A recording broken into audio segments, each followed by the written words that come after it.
We are the Nerd Eternal Network.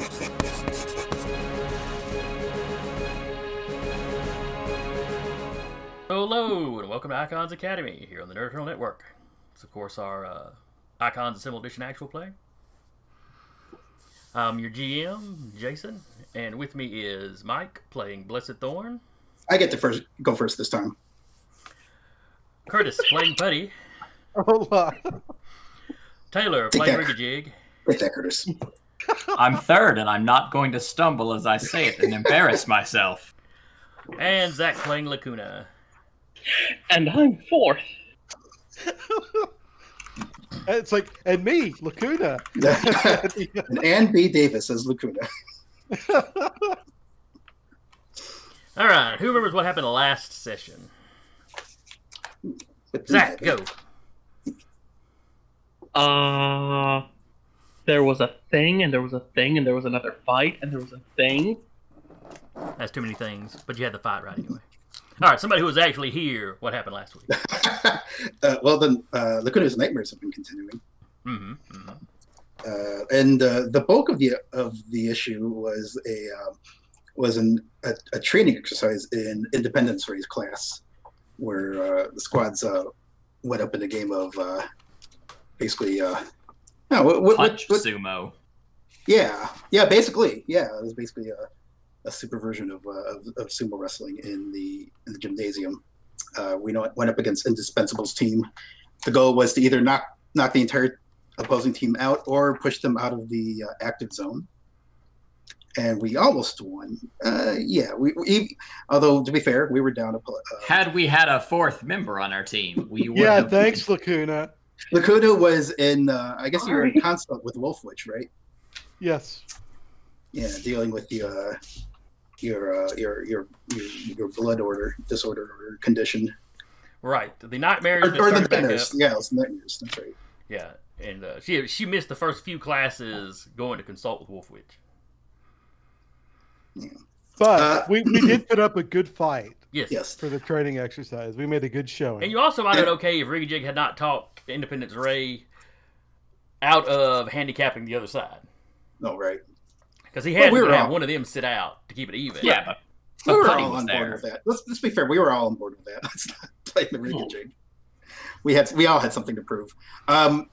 Including in front of Dynaman, who was in attendance, and we found out is very domineering towards his son, Indispensable, and very harshly critical. And Ray's fiance was there, I believe. That's too. right. Yes, Marcus Soto. Yes. We weren't introduced to him, but he was there. Yeah, we learned that he works there as one of the medical staff, school nurse. What's his title? You don't know. That was the first time y'all had seen him. He was just there. Okay. He was in plain clothes, but he had his equipment bag or whatever with him. Yeah. So maybe he was just there visiting. Who knows? No. And let's be fair to Dynaman. He was very polite to everybody else. He was. Yeah. He had encouraging things to say to pretty much everybody, all the other kids he talked to. Except his son. Yeah, but his son got in a 2-on-1 fight with a guy in a baby mech suit, and the guy with the baby mech suit came out even in the fight. He should get insulted. You got superpowers, and all the best you can do is equalize with the kid that has a robot arm. Maybe you're into selling Rigajig. He spins fast. You should beat him. What else did we? Let's see. There's that. We got a magical amulet. Oh yes, from Anthony, who was after lunch. Yes. So in your dealings with Amber, who is of course also known as Starlight GM, and is one of the roommates of Blessed Thorn and Lucuna. For the last couple of weeks, she'd been talking up this Anthony guy she's been talking to, and you had seen him around campus, but didn't necessarily know him. But he is clearly one of the kind of mystic-oriented, and yes, it was either during or after lunch that he came up and gave Lucuna an amulet. Because Amber had been talking to him. Wolfwitch had some things to say about that amulet, too. She was... Yes, I think she detected it as soon as y'all stepped into her class for, the introduction to the mystic or whatever the class is called. And yeah, she took a look at it and went, kid does good work. I should really get him in the advanced class. But it was an amulet that was supposed to help shield your dreams. You know, he was hoping that, and being close to Blessed Thorn, you know, maybe that would help out. Because after the last, you know, little dream incursion, Lucuna had spent a few nights basically camping out in Blessed Thorn's room. Which seemed to help, but she'd gone back to her room because, you know, hadn't had the nightmares in a while. I was going to go back to her room and see how it went, and it went poorly. But while all this is going on, and over those last few weeks, Blessed Thorn... I think there's if you don't mind, I think there's one more very important thing I think we need to summarize. Yes, Rigajig got pricked by something and got transmuted into tungsten. What? Right, the tiny mosquito robot. That's right. Not Rigajig. He got attacked by a micro drone of some kind. Right, which he caught by transmuting it into tungsten. That's what it was. Then it was suddenly too heavy to actually fly like it was designed. That's right. And it was basically anyone that didn't give their blood to the blood robot previously needs to have a heads up on this. And I was with the team that was investigating it as the episode ended. That's right, because Dr. Weiss had... that's right, the mosquito thing was the very end. Yeah. And y'all had alerted Dr. Weiss, and he grabbed Rigajig and was going to grab some other of the super intelligent students and go rig up maybe some sort of mechanic, you know, mecha bug zapper things. He was spitballing ideals as he walked in. Yeah, something to like expand the security net to cover microscopic invaders. I have one question. I wrote down, can someone tell me why this makes sense? Because I don't remember. Dream dates are ready! ! Oh, that's what you called the fruit. We were going to go on dates in our dreams. Oh, that's right. Thank you. Because we had debated on what kind of fruit it was, and somebody came with the idea of dream dates. And yeah, Blessed Thorn. Curtis sent me a picture of the box of the old Dream Dates board game, which I am probably going to do some kind of spoof of for the cover of this episode. That'll be excellent. Yes, that's right. Blessed Thorn's wacky scheme to embark on a dream journey to try to help defend Lucuna from the inside of her nightmares, from her vampire sire, who is creeping on her like a creep. As vampire sires tend to do. Thank you for the reminder. It's like, I hope this isn't a personal life thing that I forgot about. No, but I think we had mentioned earlier that the fruit was just about ripe. And that it was kind of psychedelic, you know, where actual dates, you know, are kind of reddish or purplish a lot of times. This has got kind of a psychedelic swirl of colors on the outside. Mm-hmm. Taste the rainbow.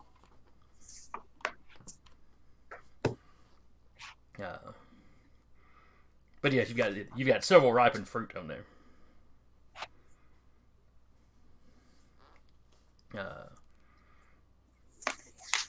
Which is kind of where we're going to start up today. Is, you know, it's been a couple of days later. Rigajig, you do end up helping Dr. Weiss rig up. It's almost like motion sensors, except it's keyed to actually kind of pick up on small things moving through. That you end up kind of ringing the doors and windows of the dormitories with.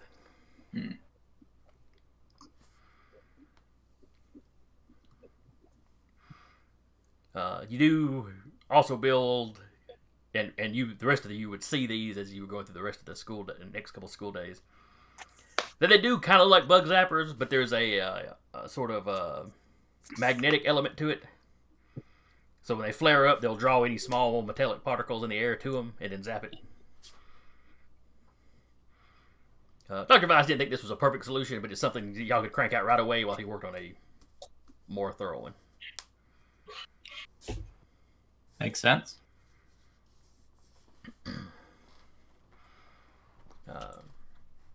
So while the fruit has ripened, you've basically put it in like a dehydrator to, you know, dehydrate it down into actual, you know, what we think of as dates. So this is what Rigajig has basically been deeply involved in doing over the last couple of days. Which would be very deeply involved, as Rigajig has an intelligence of 3. That is perfectly average. Yeah, it's just the thing he's specialized in, so he's okay at it. Yeah, the metallurgy stuff, you know. And you've got a technology specialty, don't you? Haven't looked at your stats. I have a maybe I misremembered. bludgeoning specialty, a wrestling specialty, and a stealth specialty. All right, never mind. Well, you could with the stealth specialty, you could kind of reverse engineer how microscopic things could sneak in. They sneak in by being small. Of course. Oh my god. Gosh, why am I just not hired by tech companies? Just make this small. It goes right through. Well, maybe you're there as our student representative to make sure that they don't go overboard in violating our privacy.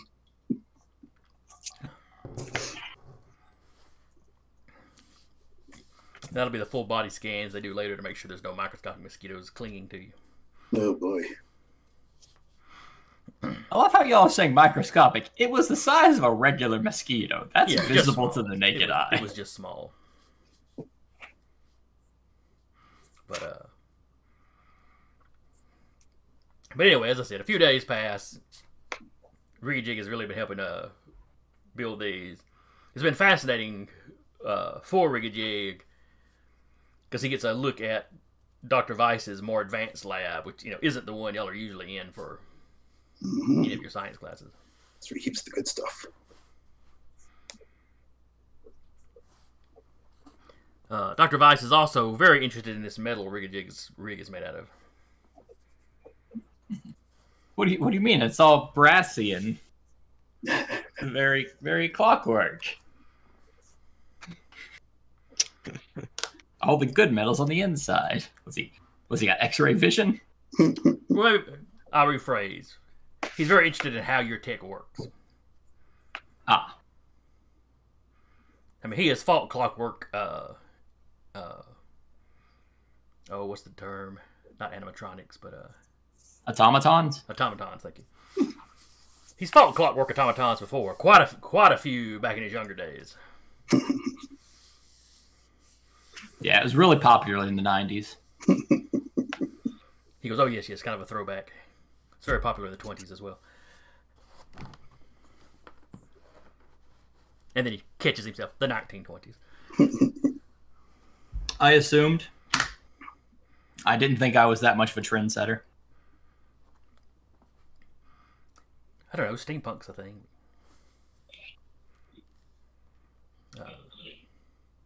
I do work off air pressure. Anyway. Indispensable's quite a windbag. Think of what he could do here. Dr. Weiss? No. I'm not sure you should. Even the teachers. That was the GM being unfair, not the teacher. Okay, I was like, I don't think you should be saying that in front of the guy that got punched unconscious by him last episode. But no, like I said, while they've been doing that, Blessed Thorn's been, drying out the figs. Or not figs, dates. The dates.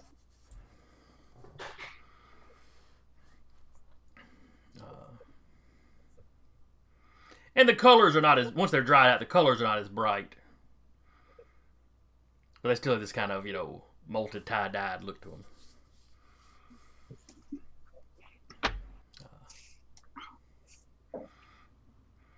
Amber and Friendly Fire, was their name? Nicole? Yeah.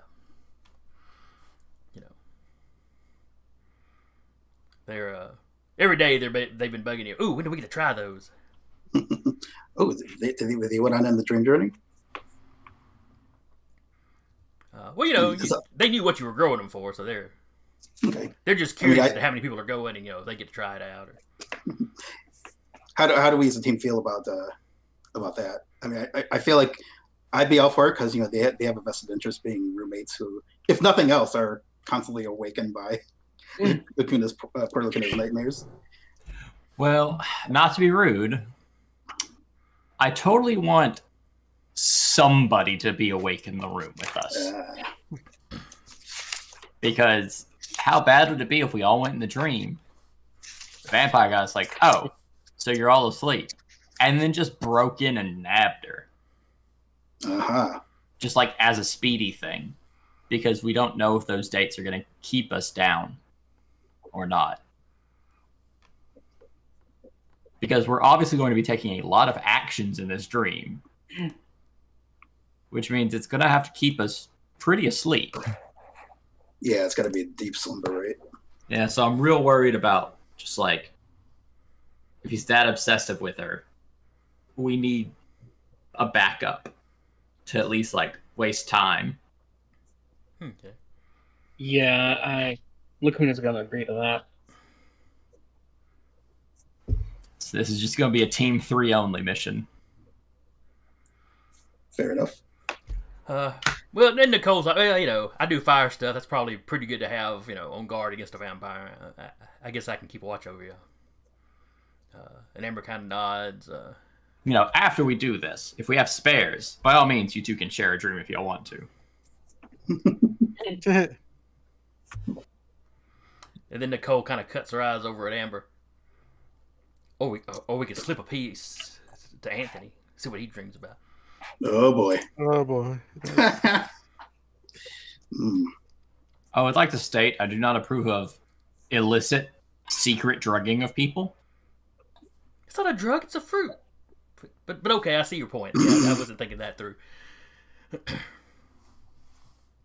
But Amber's like, ooh, we could get Anthony to help, though. He knows magic. I don't know if he's got something to detect vampires, but I could ask him.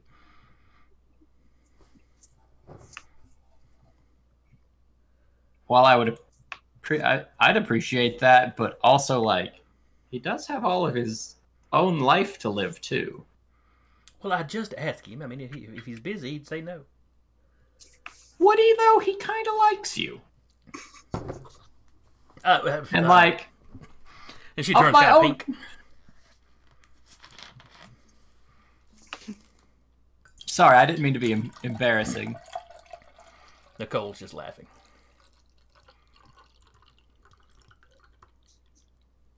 Right. I'm going to go take a nap in someone else's room now.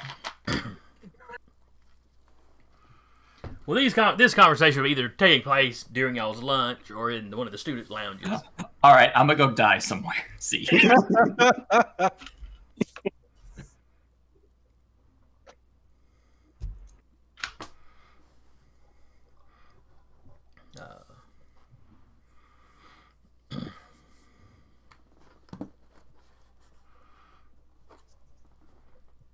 All right, but back to the point at hand. So Nicole and Amber have agreed. Yeah, they can definitely keep a watch over you if that's what y'all want. Amber still thinks, you know, calling Anthony not my bad thing. He knows his way around magic a little more than she does. You know, he was being taught that before he came to the school. So.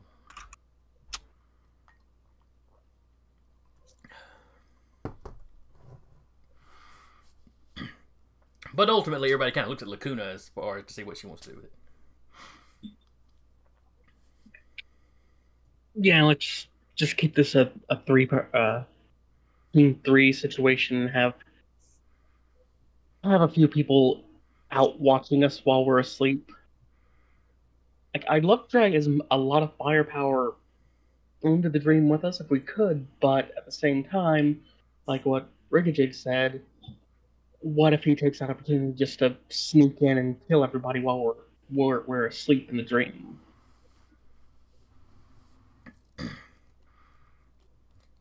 When it goes like, if he sneaks in, I'll burn him. You know, she envelops her hands in flame.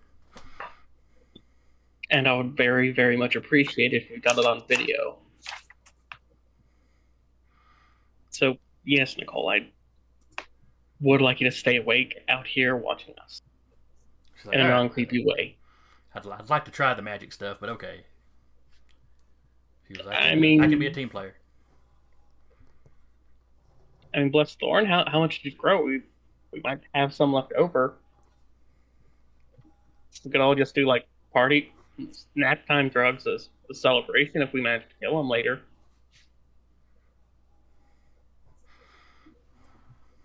Not sure if I approve the direction this conversation is going. Don't do drugs, kids. Blizzard Thorn's not a drug dealer. She just got one plan up in her room. That's all. Drugs are bad, okay? But see, this is ritualistic. It's made from the divine. It's a religious activity. Yeah, stop oppressing us, old man. It's a religious activity to go help us kill a vampire. Totally above board. Because I assure you, I totally believe that this god that I can physically touch but I won't because they're sharp is real.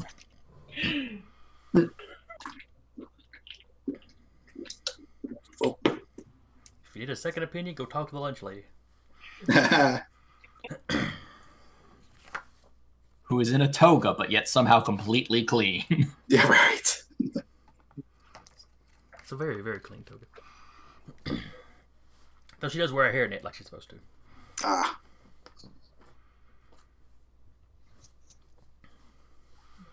Amazingly, when she pulls the hairnet off, none of her hair is out of place. It's very strange. Which is probably the single most supernatural act any being could pull off. Spoken as someone who worked in a kitchen, in a school lunchroom kitchen for many, many years.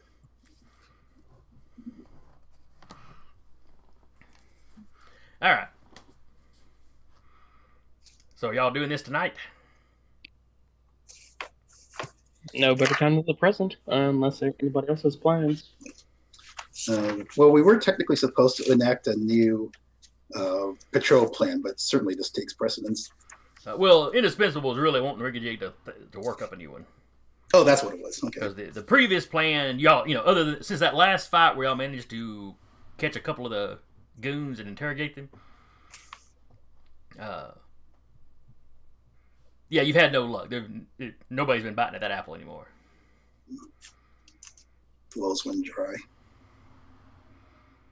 It's like they figured out y'all were kind of setting a trap for them. Right, but like Rigajig would be confused because like we achieved the goal we wanted. They are not hunting us anymore. Like we have a solution to the problem of them hunting us. Congrats, we can now focus on the other things that are hunting us. Yeah, but it's supposed to be but we didn't catch the Overseer. We know who he is now, but we didn't catch him. We just caught a couple of goons. We need to catch him, put an end to it. Well, he's a hired mercenary, so technically even catching him wouldn't be the end of it. But I get what you mean. Well, we need to interrogate him then, whatever. Gotta work our way up. Well, and are we sure that them hunting is not related to the school that's trying to recruit and get blood samples of kids? Or am I confused on that part? You've got Overkill. That was his original mercenary name. You've got the Overseer, who seems to be trying to catch kids. You've got whoever sent the robot in to take blood samples. Now, the robot didn't seem to be trying to kidnap anybody, but they were trying to get genetic information. In the first session, you had a couple of students from Headmaster Love's Institute of Criminology running around putting up flyers, and then when y'all kind of caught them, they triggered. They triggered the security system. You haven't had any other encounters with them. And then you had the vampire, but the vampire only seems to be after Lucuna. Yeah, now the vampire doesn't seem related, but the rest of it. Yeah, you don't know how the rest of it might be intertwined or not. When we were interrogating the goon, we had mentioned that Dr. Love's school, and they're just like, we were trying, but we couldn't find anything on them. Correct. And he was not in a mental condition to easily lie to us. This is true. So we have to assume. Oh, those there two is are... one important fact you would have found out hanging around Dr. Device that I forgot to mention. Oh, joy. It's actually probably important for your character at least. He's super evil. Dr. Vice? No, he's been a hero since like the 20s and 30s. He's got a secret clone lab. Why do you always try to just pick one of my heroic NPCs and make him the bad guy? I don't know what it is with you. Whoa. A secret clone lab is not inherently evil. It's just how you live a long time. Benjamin Franklin did it once. It was pretty cool. All right, I'm just going to carry on. That would explain why he still had the libido of a teenage boy. Yeah. Look, I really like the Dr. Go ahead. Go ahead. I was going to say he probably invented Viagra and just kept the secret to himself back in the day. All right. So what was the secret for Dr. Vice? The robot seems to be built primarily out of a strange material that he's had very little experience with. Is it Viridium? He doesn't call it that. He refers to it as an alien metal that he'd only recently encountered. And he encountered it when the UN called him in to consult on some stuff. He can't get too much into the details, but it was extraterrestrial in nature. Oh, like. And if he lets you, if you take a chance to look at the sample he's got, yeah, you would recognize it. That's like a whole long conversation to have. Because, like, I would immediately talk about it. Because, like, I was a known kidnappee. It wasn't like I was kidnapped and secretly released. Because the whole reason I even know about the metal is I snagged some while they're getting us out. Okay. Do you let Dr. Device know all this? I mean, I can make a crappy version of it all on my own, so it doesn't matter even if they take the full suit away from me. So yeah, I talk about it being the Viridium. It's somehow made magically from human blood and the weird metals they do.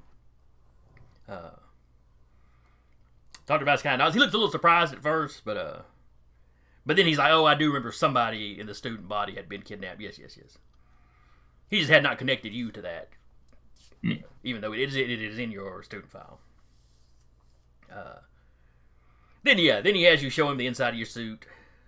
Nobody's trying to take anything from you. I mean, how hypocritical would it be for one super scientist to be trying to take super tech away from somebody else that built it on their own?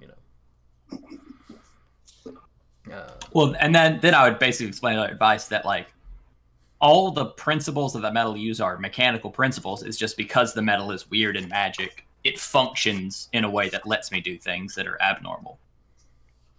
He nods his head. He tells you he has a hard time wrapping his head around the magic portion of it, but he's encountered magic a lot. He doesn't deny its existence or anything. He just does not completely understand it. Yeah, it's just like, so, it's more or less me telling him, I'm not a super genius, I just had enough time with this metal that I understood its physical properties eventually. And how to make it work in that super cool, funky way. You're just very specialized. But he goes, yes, it's a race that their name translates Star Forgers. And it's not that they have to have human blood to make it. Human blood is just better for making it than the other stuff they've been using. So it's a lot more efficient, a lot more potent, And yeah, Rejig will mention that, yeah, the sample you have here is better quality than what I'm making.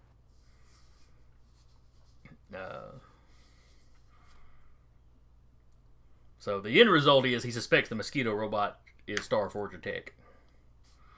And he rattles on a few of the design elements and things about it that make him think that it's probably extraterrestrial. And not just somebody else like yourself with access to the metal. So he's like, yeah, if you see that little medical droid again, try to bring it to me. Whole if possible, in pieces if necessary. but he'd like to get a look at the inside of it. I like you. You're the understanding sort. Well, he's like, I can't count the number of heroes I've run into that, had, alien super weapons they had found or ancient Atlantean super tech artifacts that empowered them. Just broke them in half. You've just got, you literally built yours just using an unusual material, so. Very impressive, though. Thanks, so.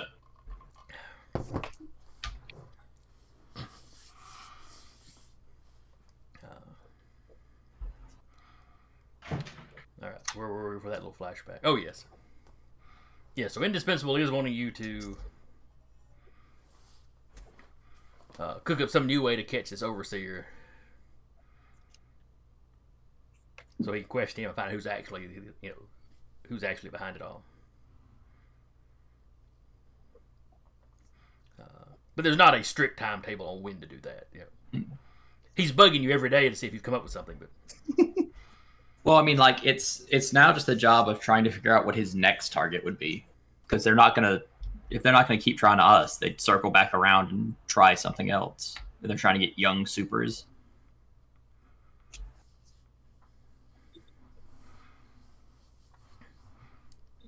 But anyway, that's a talk for another time. Let's get high. Or would it be a downer if it's making you sleep? I don't know how such things work. I think it would actually be considered a downer. And it's like every team needs a battle call, if that's what you want to call it. I did not expect ours to be let's get high. I'm the only one here that can jump super high. Wait, no, Lucuna can fly, can't she? Yeah. Only half our team can get super high. Now, if Putty jumped off a building, right? Oh yeah. Would his reflection bounce him back up? That's a good question. Does it count as the Earth attacking him? I think it does. It's a good question, and one that can only be answered by the GM. I'll wait till you actually get pushed off a building. Well, which means he's going to make you. Go ahead. We'll let it count as the Earth attacking you, but that means you got to beat the Earth in an attack roll. Oh, you failed. Oh crap! Well, you can't miss. Which, if he was attacking the Earth, would be important. It's the other way around. The Earth can't miss. I don't know. Have you read the Hitchhiker's Guide to the Galaxy books? That's the secret to flying, is to throw yourself at the planet and miss. That is true. That's basically how walking works. Controlled falling. Well, walking only works because you're guaranteed to hit the Earth. If you miss the Earth while walking, then it would not be walking anymore. Anyway, I'll reiterate, let's do drugs. Goodbye.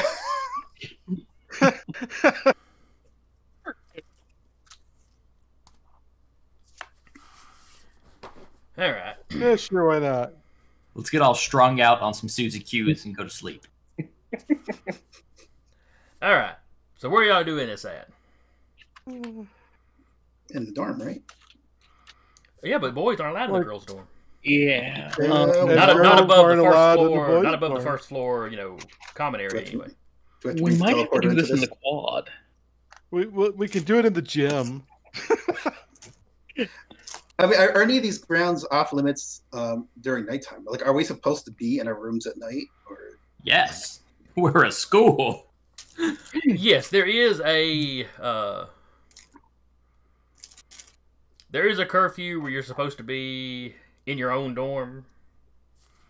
Now there's a time after school when you can still run around and you can still go play ball in the gymnasium. You can still run on the track. Yeah. You can use the grounds. And that lasts up until about 8, and then you need to be getting to your own dorms. Up until then, though, you could hang out in the other dorms' common room. And we've already established that Lucuna has the same sleep schedule as the rest of us. Yeah. She has to kind of work at it to make that sleep schedule work, but she's got herself in the habit. And I take it like a mid-afternoon nap, we probably wouldn't be sleeping deeply enough for this to work properly. I'm guessing. You would need to be able to drift into a fairly natural sleep for this to then take effect. So it has to be nighttime. Basically. Oh, if we do it in the girls' dorm, at least only half of us are trespassing. And it's the half that haven't already been trespassing. Oh no, Blessed Thorn and Lucuna have done some trespassing. Yes, that's why we're in the girls' dorm, where the half that hasn't done trespassing is doing it. That way we're all criminals. The best kind of superhero. And you've got security people running around, but so far in your time here, they haven't really... Around curfew, they do come in and they check the common rooms to make sure, to basically if there's some boys hanging out with the girls in their common room, that the boys are ushered out at that point. Unless we want to bring in the teleporter. You could always get her. Who was the teleporter again? Which one? Oh, what was her name? Night Flox was her code name. Oh yeah, Night Flox. Well, that's the one. Okay. Can we trust her to not blab about this to people we don't want to find out? Yeah, she's on Friendly Fire. She's the one that's on Friendly Fire, Geist, and she wouldn't super name, but Eric, y'all's other roommate. Yeah, she would neither be bound by team privacy or roommate privacy. Kayla, that's it. Oh, the one with the terrorist grandpa. Well, she hasn't told you that. You know that. It's the player. The character don't. Yeah, I know that out of character. But yeah, the little Shadow Walker, the little girl is like skipped some grade is why she's in your class. Given those little social pressures, I'm going to say that I will trust Night Flox to not accidentally let it slip to the teachers about the teleporting into the girls' dorm stunt. And also kind of explain to her the situation, that we're trying to fight a dream monster. Yeah. Here we go. Everyone's going to end up in this caper somehow. It's going to be just like the night patrols. We have 20 people crammed into the dorm. There'll be 3 students not involved. Putty will be one of them. Somehow. He's conked out. He's not waking up. Yo, wake fell up. asleep before we have to fall asleep. Got it. He said no head starts. Y'all wake up, and even the junior class is crammed in there. Half the seniors over to one side, half the stuck in beer. They're just sitting there. I thought it was going to be a party. We're just watching these people sleep. I don't know what's going on. No, the seniors are drinking, going, we know we're going to get blamed for this, so we might as well be here. Just chug it away.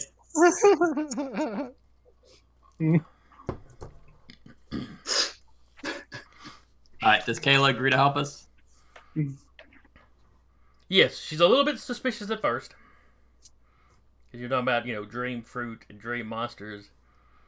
And she just kind of narrows her eyes at you. Come on. Oh, sure, y'all are just sticking over there to kiss. That's probably we should have told her as the cover story.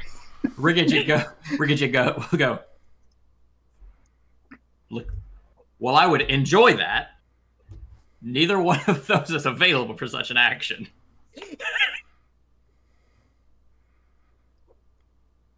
Look at those teeth. Look at all those vines. There is no way I could kiss either of those and keep it a secret from anyone.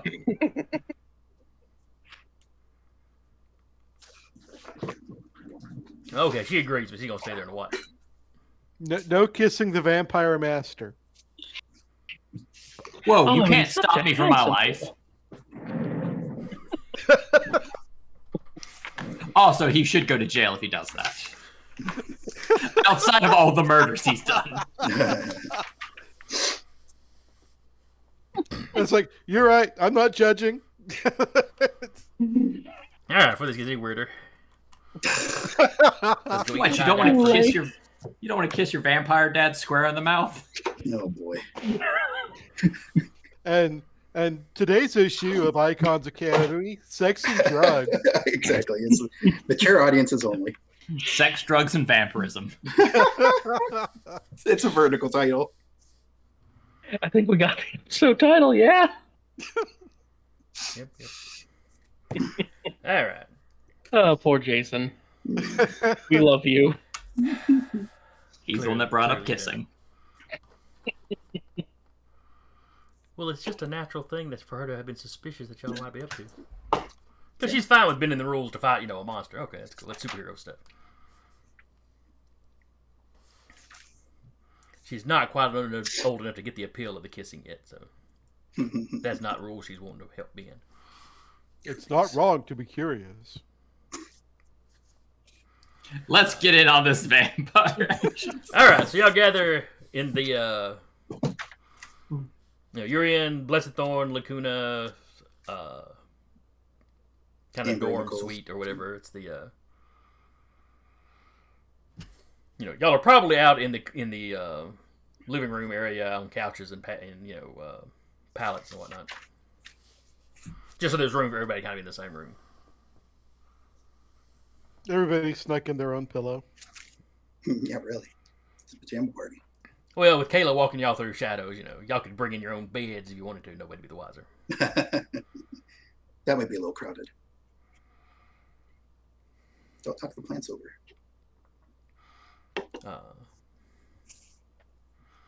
Amber walks around handing out, little sleep masks to anybody that needs them. Oh. Since, they're going to be on watch, they're going to have a lamp on in the corner, so, just in case the light bothers you.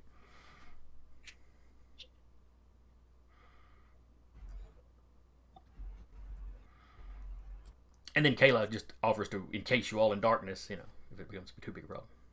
Mm. Leave the outside ring of the room lit where where the people on watch can see.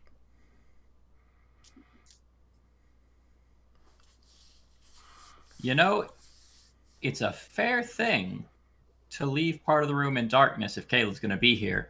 And just be like, if he does barge in, just take Lucuna and run. He can't catch you.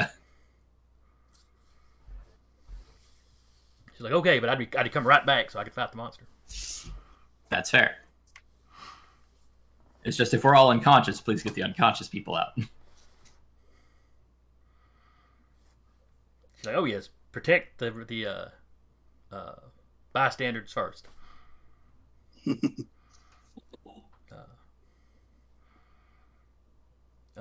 What is Independence Ray's last name? Gearhart. She's like, that's Ray. That's Mr. Gearhart. That was him. The first day of tactics was always worried about the bystander. Mm-hmm.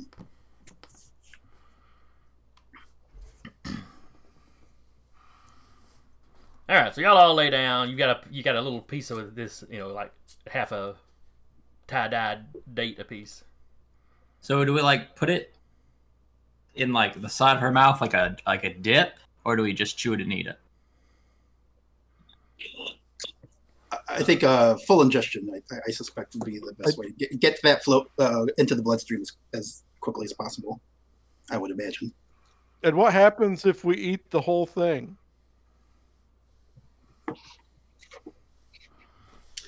Well, yeah, I would say, yeah, don't. I would imagine.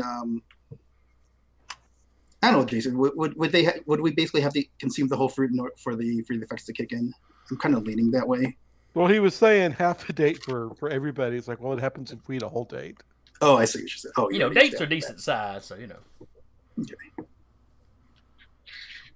You figure if you overdosed on the stuff, you might just not wake up for a day or so. No, that's not good. You don't think it would be fatal unless you just gorged yourself on an entire plate of them or something. If you did something crazy. Little dream date pies. They're But probably half a date should keep you out for the night. Putty, please do not eat a full date. Anyway. I do not want to have to weekend at Bernie's you in a classroom.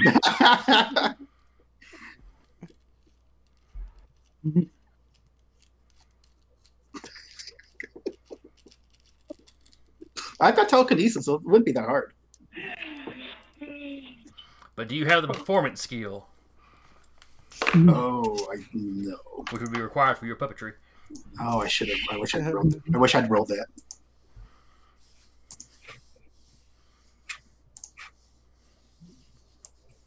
Do I need to eat one too? I don't really do too well with solid food, but I could probably keep it down for a little while. That's a good question. That is a good question. I believe since it is your state of mind we are planning to enter, that you would not require it, since you are effectively providing the home turf for our operation. So essentially, the date will pull us out, and we'll travel to, in a spiritual essence sort of way, travel to the dream. Yeah, I guess in game when I was thinking I might need to actually like come up with the game, like the when I thought I might actually have to rules this out, I think I was going to have the plant basically simulate the I think it's well, there there is an actual dream control power in the Great Powers book, and I think that's that's just the ability to manipulate. No, there's an extra called Dream Travel, so it would basically be emulating that extra of the dream control power. We have to have this discussion. Nicole, friendly fire or unfriendly fire? She's still debating. She offers to just take half a date and puree it and mix it into into one of Lucuna's Capri Sun bags.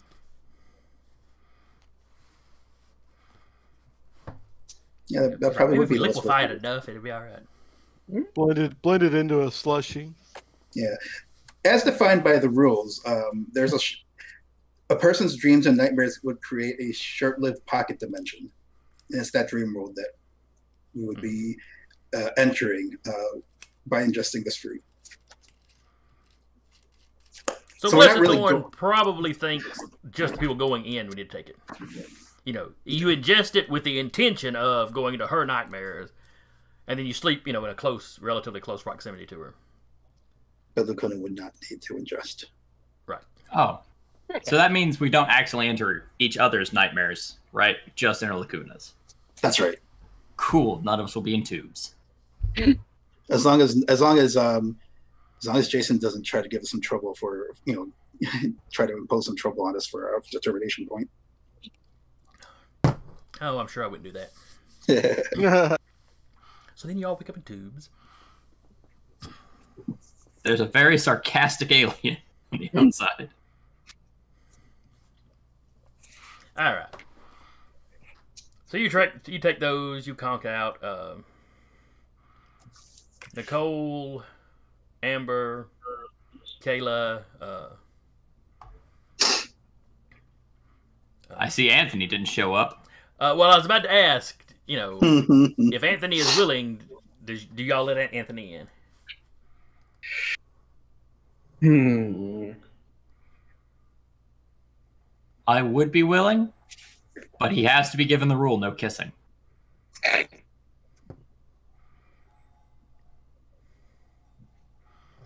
Yeah, that's what you need is for Amber and Anthony to be smooching out and not notice the vampire crawling in or whatever else. He just when y'all give him the rules, he just kind of looks at you blank faced. We're supposed to be on guard against a vampire. It'd be really dumb to get distracted. That was very clear-headed of you. And he also like suggests that Lucuna not be wearing that necklace, not be wearing the amulet he gave her that night. Oh, yeah. I got a good point. Because it would knock us out faster than it would knock the vampire out. Yeah. Well, it might interfere with you getting in. Right. And if the vampire hasn't been able to get in lately, then it might keep him out when you kind of need him to be able to get in this time. Yes.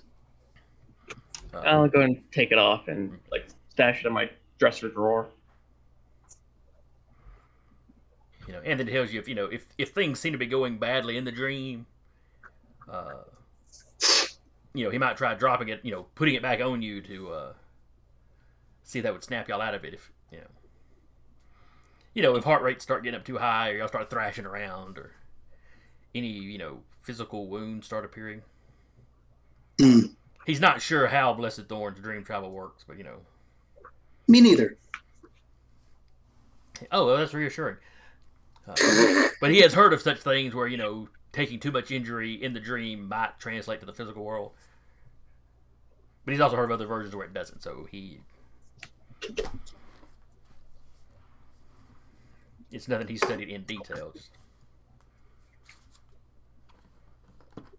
Just something he knows he read a lot in the library back home.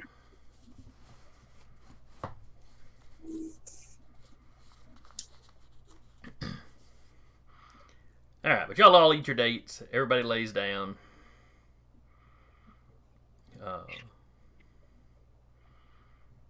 Kayla kind of dims the lights over all of you.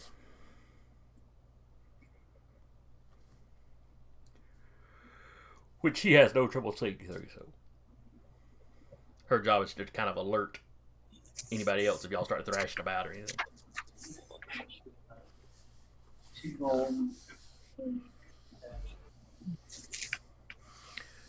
So it's a little odd trying to go to sleep when you know people are watching you. But you do all eventually drift off.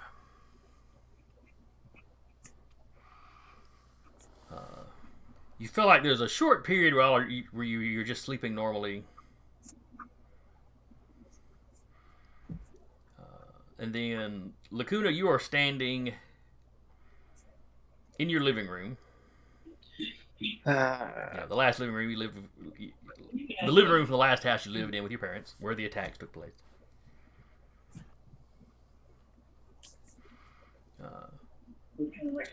You're standing there just long enough to kind of get realize where you're at and get kind of oriented, and kind of looking around to kind of like, well, everybody else is supposed to be here.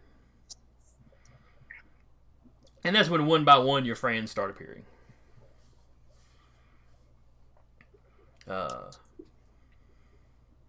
Putty strikes me as somebody that probably goes to sleep easier than some. Since we've had him sleep the entire session before. Yeah. We've already established that. So Putty's the first one here. Followed by Rigajig and then Blessed Thorn. Rigajig, Blessed Thorn.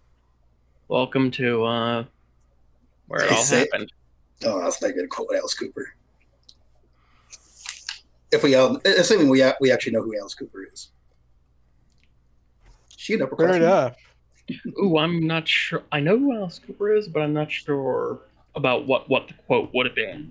Welcome to my nightmare. Wasn't that one of his songs? Oh, okay. Yeah. It's a we house. probably just know him as that old celebrity golfer. Oh no, he was in. Well, he did appear. Oh, what did when NBC did Jesus Christ Superstar? He played Pontius Pilate, so we might have seen him in that. Rigajig will attempt to cut on the TV. Oh, yeah, it comes on. It's kind of staticky. And it is playing. Lucuna, you recognize it as a show your folks used to watch. Could you turn that off? That kind of makes me feel really shitty right now. Rigajig will first attempt to change the channel to see if it changes the show. It flicks, but it's just that same show. All right, cut it off.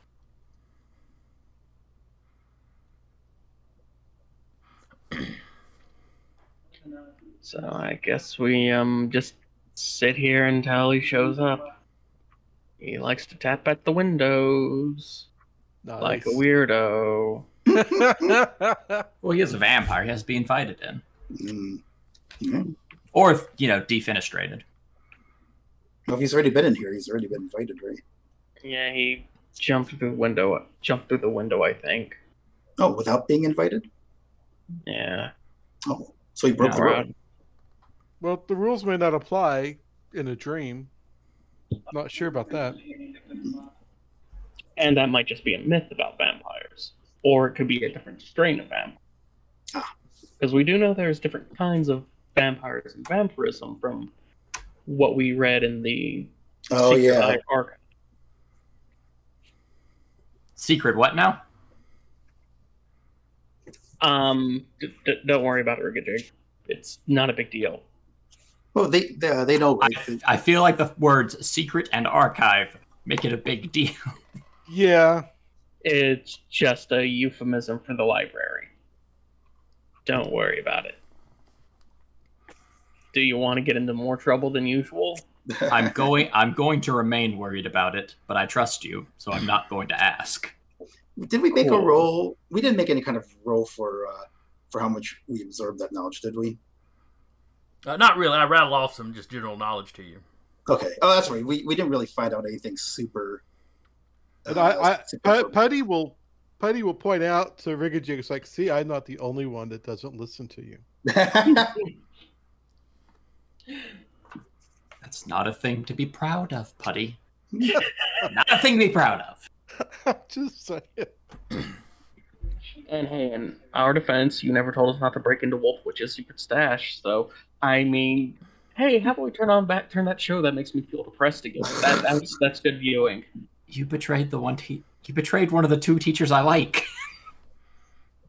Well, that was the first day of class, so you didn't really like her yet back then. Y'all were breaking and entering in a super school in the first day.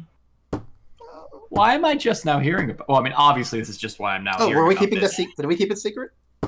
Yeah, y'all kept it. Yeah. Yeah, Oh, oops. y'all agreed not to talk about it. Oh, okay.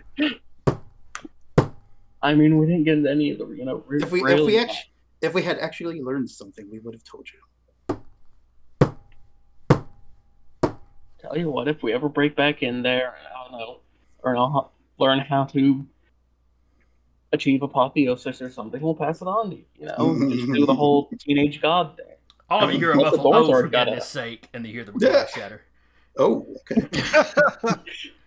Dude, rude. When you turn around, the window is like the window is breaking and shattering in kind of slow motion.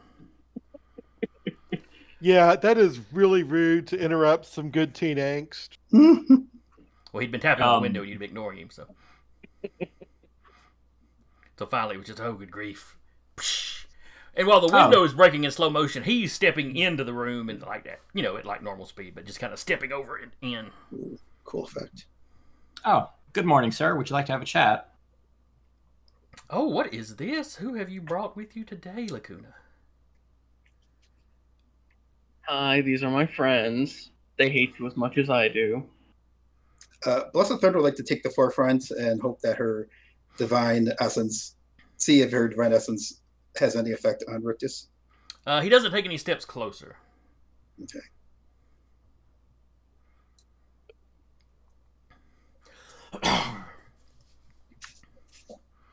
Why have you let these creatures into your mind, especially that one? And he points at Blessed Thorn. Because they're my friends and they're worried about me and they're gonna help me kick your ass. Also, we kind of need the rules about how to keep her going. I mean, that's like that. Well, she seems to have figured it out. She needs blood, preferably human. Does concentration matter, or is it like a drop of blood in a steak will be effective, or is it just pure blood content? It's blood content. Okay. Really kind of wish this was not in a dream so I could write it down, but oh well. I mean, these are usually pretty uncomfortably lucid, so. She has the instinct to hunt as she needs to. She needs to quit resisting the urge. I'm doing just fine, thank you. Oh, please. You're cowering as close to a goddess as you can. Because she's my friend. Which is still closer than you're willing to get. Yeah.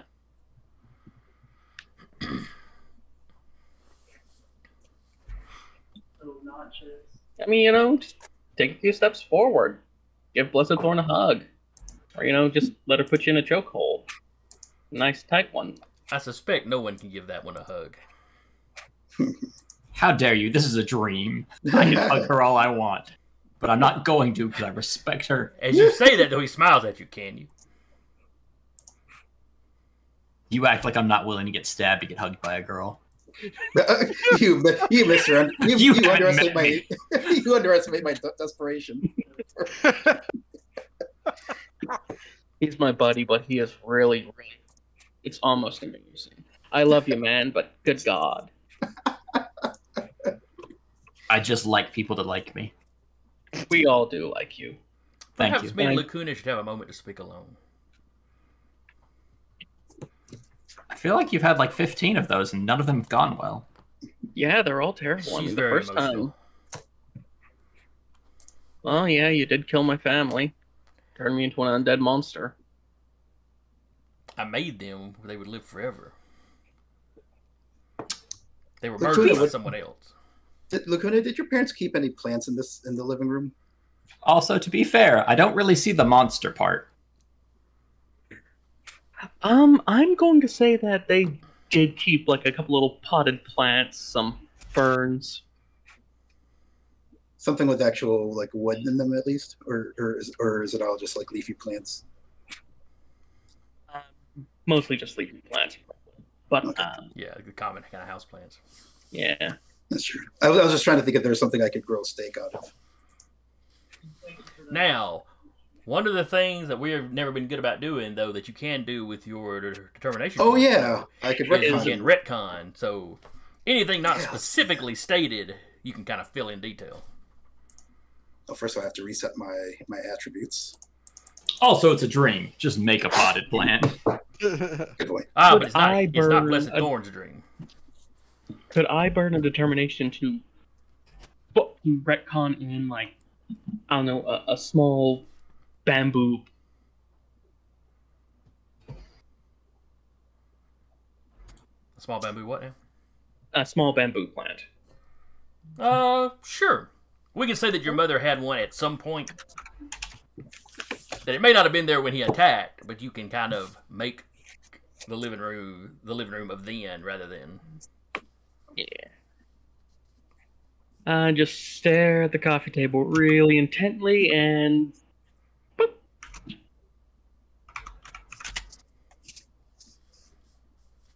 Some bamboo and a cute little planter. Oh, how nice! You're learning to manipulate your dreams. I can manipulate dreams. That's neat. I couldn't tell. In fact, as I said, we should speak alone. Your friends, maybe your friends should go spend some time in their own dreams. Ah, here we go. And I need everybody other than Lucuna to give me willpower rolls.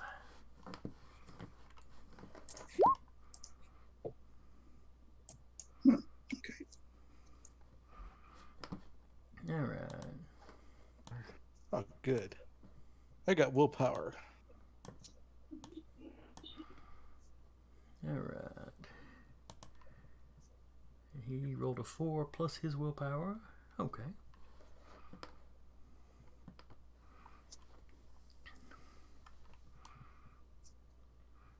Got an 8. And Putty, what did you roll? Nah. There it is. Then he got an 8. All right, so everybody except Oof. except Blessed Thorn.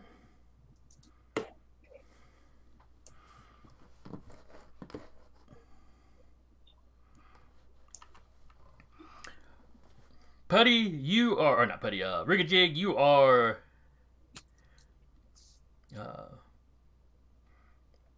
it's like you're suddenly waking up. There's a contraption strapped over your face, or over your mouth at least. And as you kind of freak out, bubbles leak out from around the mask out into the fluid that you're floating in. Do I have a chance to recognize that this is the tube I was in and I'm in a dream? You are confused. You realize you're in the tube again. Mm. You're confused. Did the vampire just force you into this in a dream, or have you been in the tube dreaming about the school? Oh boy. A total Matrix situation. Putty, Uh, you suddenly jerk awake. You're on a city street. There's some debris. There's a super fight going on. It seems very familiar to you. When you look up, there's a costume hero there. You recognize Professor Putty. He seems to be injured. And then when you see him, he looks at you. This look of resignation, disappointment, like he's disappointed in himself, maybe, or. And then his hands kind of streak out and kind of cut both sides of your face.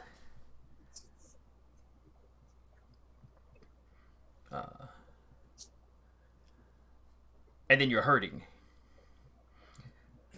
And you remember this has happened before, and you had the memory had never been clear, but you had this dream before. Then you remember the whole, vampire and Lucuna in the school. But you're confused for a second as to whether or not the school was something you were dreaming when you'd been, when you were laying here, had taken a blow to the head from some debris. So you're not sure if you were dreaming then or if you're dreaming now.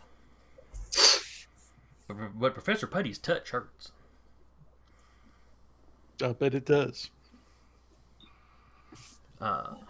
Blessed Thorn, you feel what you see is it's like reality is rippling kind of away from Rictus.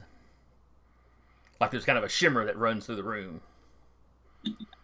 Putty and Rigajig, when their ripple hits them, it's like they ripple and are gone.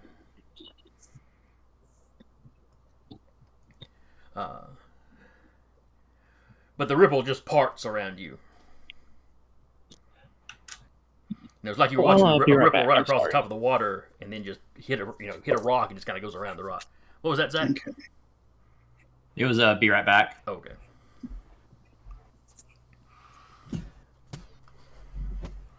Lucuna is still in the room, and Rictus looks very agitated that you are still there.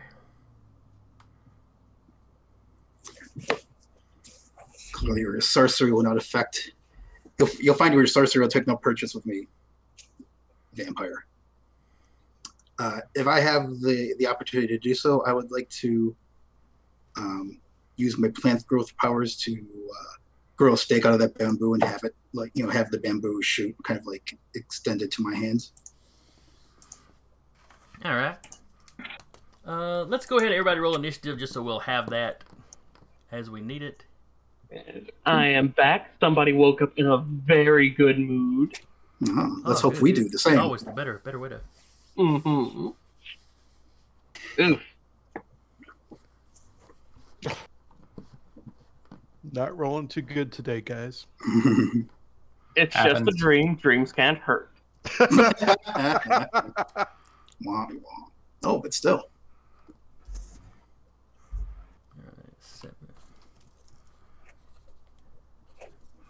All right, so what order have we got? We've got...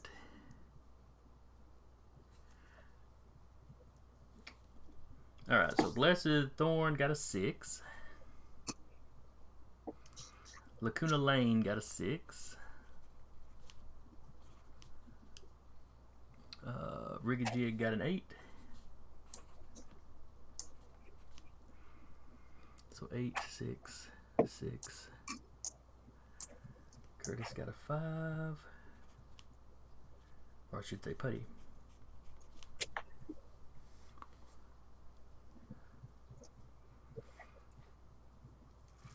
And Rictus got a total of a 7.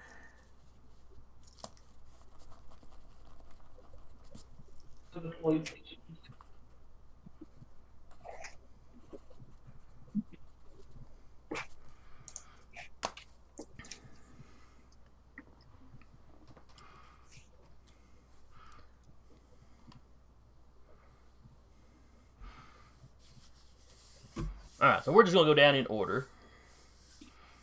So we'll start with Rigajig in your tube. Not sure what is reality and what isn't.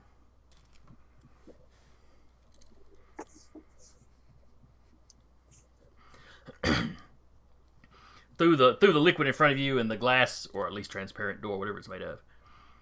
You think you can see the Star Forger working on over some of her equipment, or perhaps over one of her computer consoles. Am I wearing clothes? Yes, there's like a little kind of shorts sort of thing.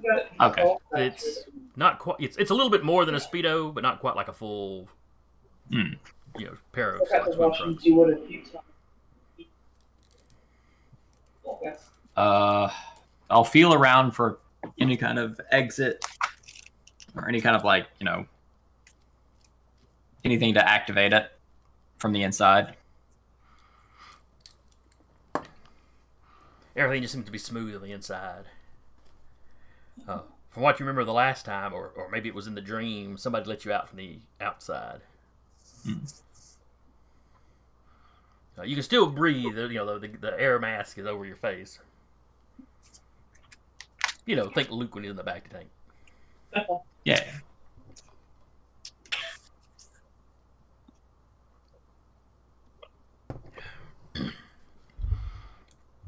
If you look up, you can see where the hose leads out of that up to the roof of the capsule.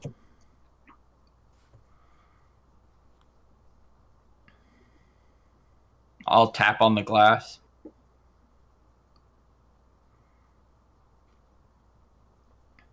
It kind of gives you The Star Forger looks up, a little bit anxious.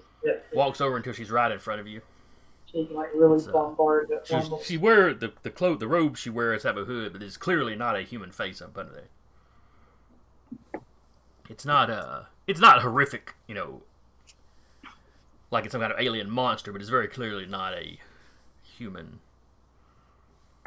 So I guess it's disturbing in that way. But you shouldn't be awake. You see her step aside and start tapping. Am I able to speak? You could try to. There's a tube kind of, no, it's just a mask. So yeah, you could try to talk. This isn't the same as last time. Things look different. All right, what looks different?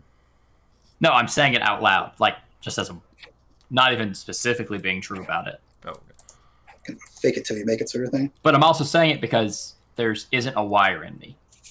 Nothing's taking my blood out right now.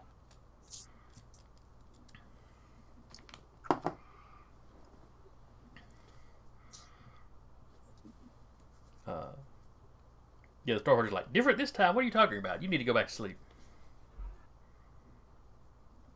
And then give me a willpower roll. Oh, baby. My will is untouchable. I know my horrors. This isn't the same horror.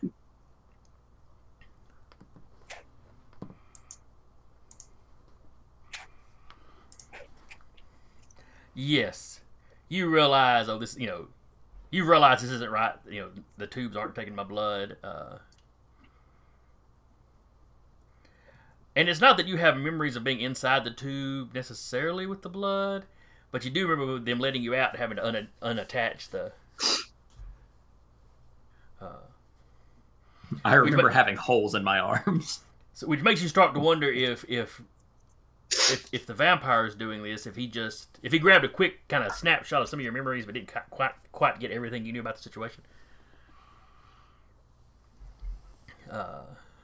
He just got a character and the big things I remember, which is the character and the place. But you managed to grapple onto that stuff that this isn't, this stuff ain't right. This is different. This is clearly fake. And everything outside the tank kind of starts becoming hazy. Like in a dream where you don't really fully envision kind of the backgrounds of what's going on. You just kind of have an awareness of where you're supposed to be. And then eventually even the tank kind of starts fading out around you. Then Rictus.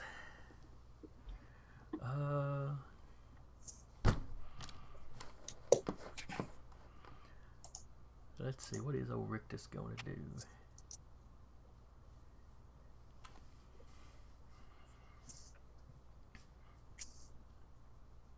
Rictus is just going to try to grab Lucuna and go.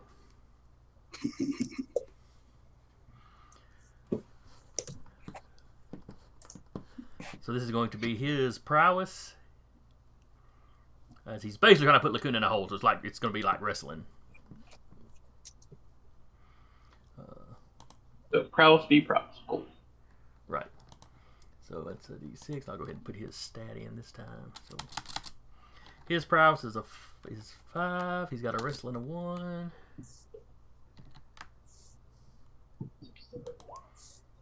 Oof. Oh dear. So yeah, he gets Lucuna in a full hold. And starts moving towards the window he just busted through. What are you doing? But, it was cross half the room.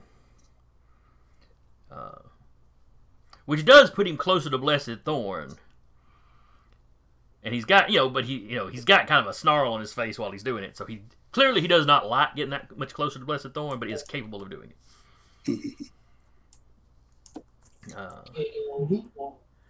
And truly, he is hideous up close, especially. The come over does him no favors. And then he grabs her and takes a few steps back. So he essentially ends the same position that he started in. Just a few steps away, though. I mean, it's not going to be a problem for Thorn to intercede. And like I said, Lucuna, he's got you kind of in a bear hug, arms trapped at your side. Because, in a full hold, you can't do anything except try to escape.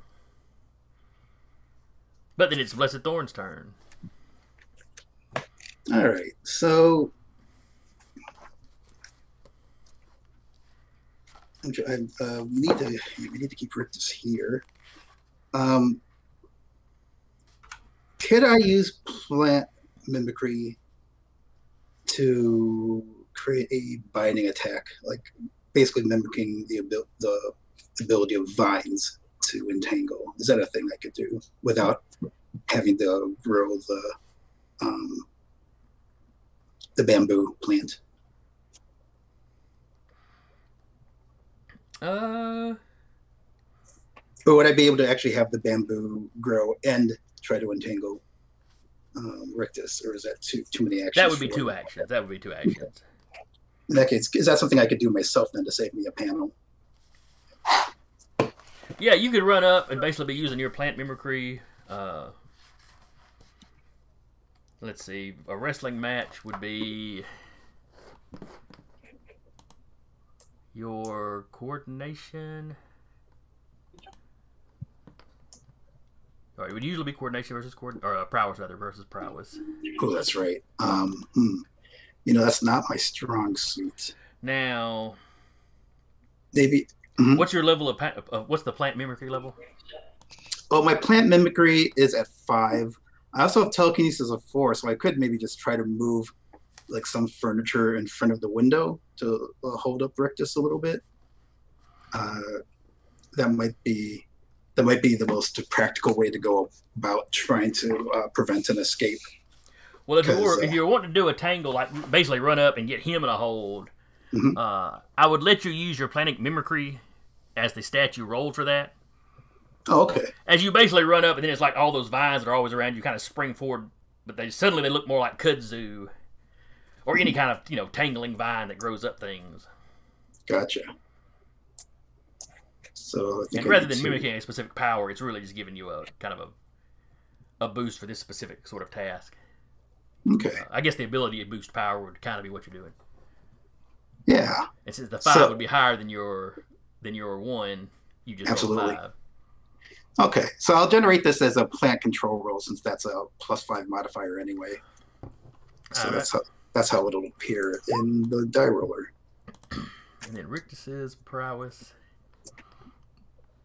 And if I grab him, do I automatically do aura damage? I hadn't thought about that with your thorns and stuff. Yeah, because this would be up close, so yeah. All right, so you got an 8, and he gets a. Is it still with his wrestling?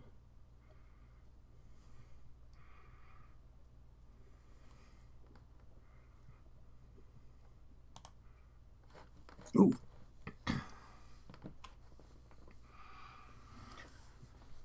So yeah, he kind of ducks and dives. The thorns catching his clothes some. You tear them some.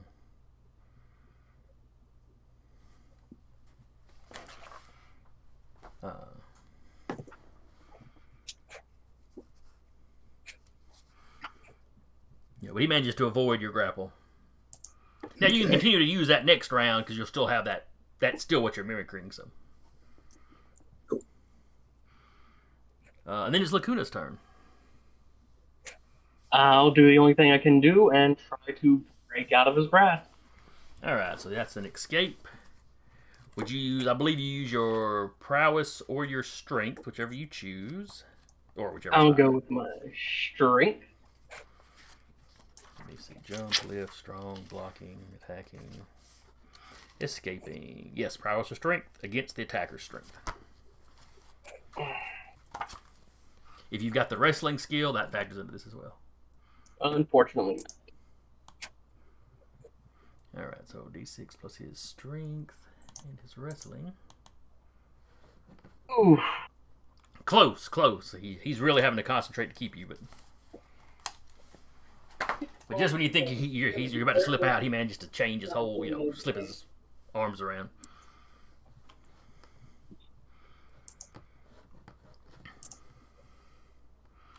And then we get to Putty on the streets of, what was your hometown?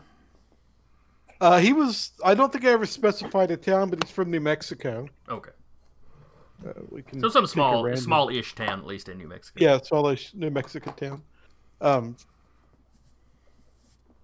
So this is a little different because Putty didn't realize that Professor Putty had hurt him. Right. Right. He As you're experiencing this, it's like you feel like this might be a dream you've had before, or you don't really want to think of it, that it might be a memory. But...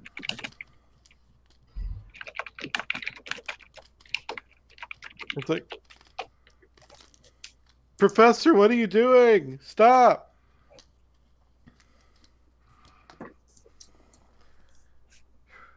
You just hear the professor go, I'm sorry. And you see some of his wounds are healing up where he was injured when he walked up to you. It's like he's getting better now. And you do remember after that fight, his costume was very messed up, but he seemed to be okay. When he came to see you in the hospital just right afterwards.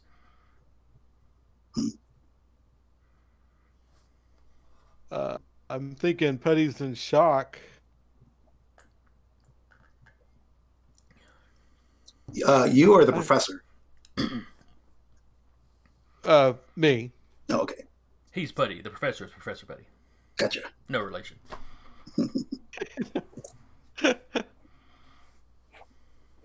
Not that Putty's a mental slouch, but he's not a professor. You didn't go to Putty. You haven't graduated from Putty school yet.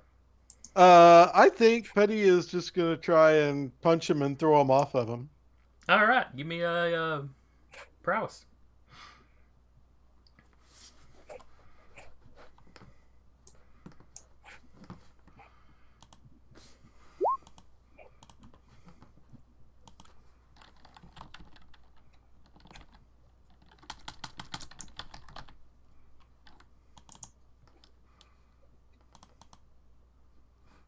All right, now I know I've got Professor Putty's stats in here somewhere.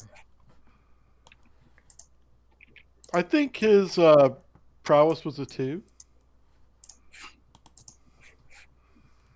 I'm sure you do. Trying to help.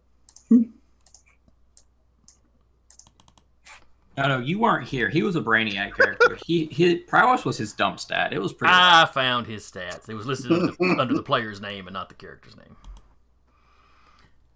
All right, so let me see. It was like a 3.5. Yeah, keep talking that crap. The stats are literally up where everybody watching this can see it.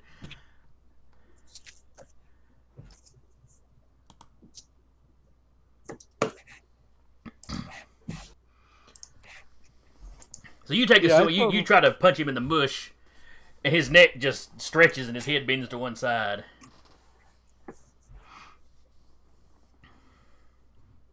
And I hit myself because that's almost a massive failure.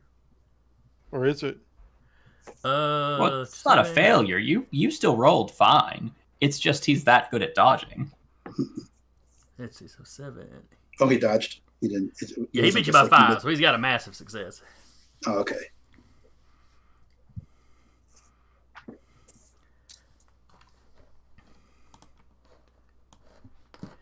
But so you take a swing. You tell him to get off you. You take a swing, and you just hear, I'm sorry, young man. I just need a little more."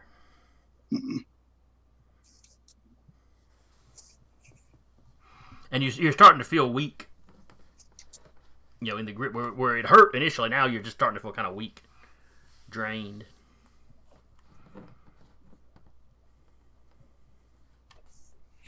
That's why I think I'm a monster. I'm turning into you.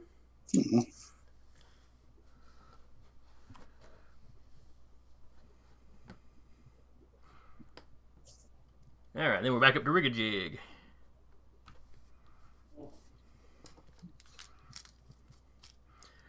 All right, Rigajig, as the tube you're in continues to fade away, you find yourself fully dressed again. All right. The tube is glass. There was a glass window. Maybe I can punch it into the broken glass, like to make it broken glass, to connect myself back to Lucuna's dream, where I'm punching through the broken glass window. Because I don't know how dreams work, and I'm really just flying off the seat of my pants here. But I kind of like that. So yeah, as it's fading out, you rear back and you punch the glass, and you don't come through the same window that the vampire came through, but the glass that shatters and you step through, you're stepping through back into Lucuna's living room. It's a very nice visual. I like that. Well done. No problem. And you see that Rictus has got Lucuna snatched up in a hold and is kind of, holding her up off the ground and kind of dodging away from Blessed Thorn, who's run up, and all those, the mess of thorn vines that surround her are all kind of lashing out. They've still got thorns on them, but they look more like kudzu or ivy now. And it's like she's kind of whipping them out, like she's trying to grab Rictus with it. Am I in a position to leap into Rictus into Blessed Thorn's kudzu? You could certainly try. The way we will do that is that sounds like that would be basically you assisting her. All right. Just a second, I was looking at the Zoom chat without realizing that's going to pop on screen. Anyway. So yeah, and when I say you're fully clothed, when you step back into this room, you're in the full rig that you were wearing when you first appeared in the dream. Nice. Because, if you were coming into this dream imagining there was going to be a fight, so you're in full, superhero mode. So basically, you'll be holding your action until Blessed Thorns go, and then you'll make your roll to assist her at that point.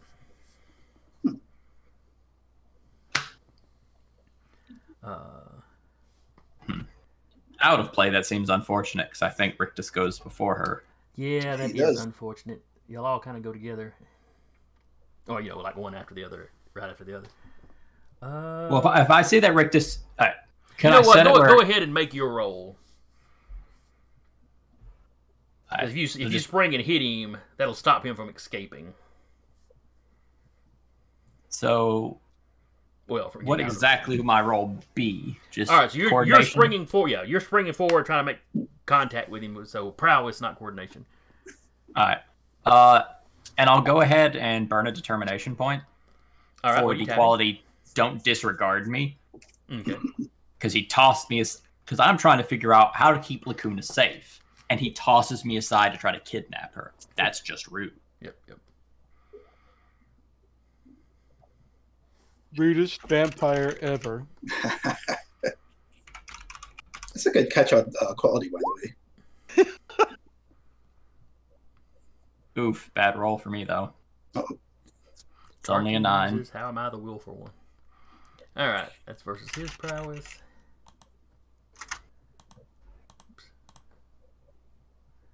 He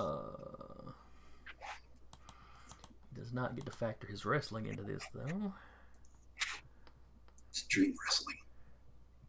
Oh, I should probably be looking at Rictus's stats and not Professor Putty's stats as well. That'd be a big... Honestly, I'd appreciate that, because I don't think Rictus is going to have a prowess of 7.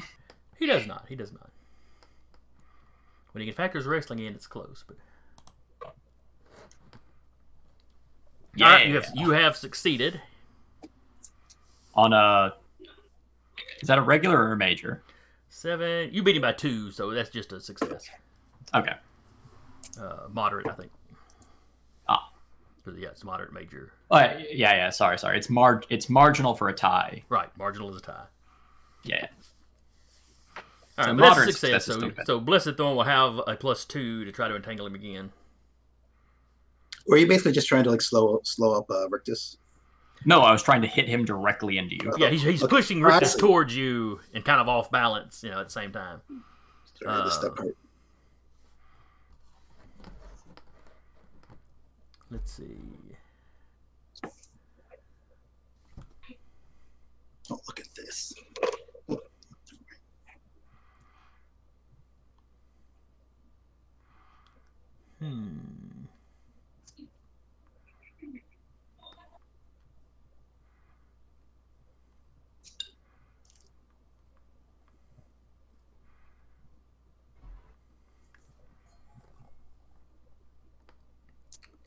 All right. Holding a prisoner like he is really restricting his options here. Mm-hmm. There's an easy solution to that. Yep. I think at this point he'd recognize he's in a fight. Yeah, but he doesn't really want to let it. I wonder how long it would. Decision. Okay. Yeah. So, still hanging on to Lucuna, he's got her in kind of the bear hug.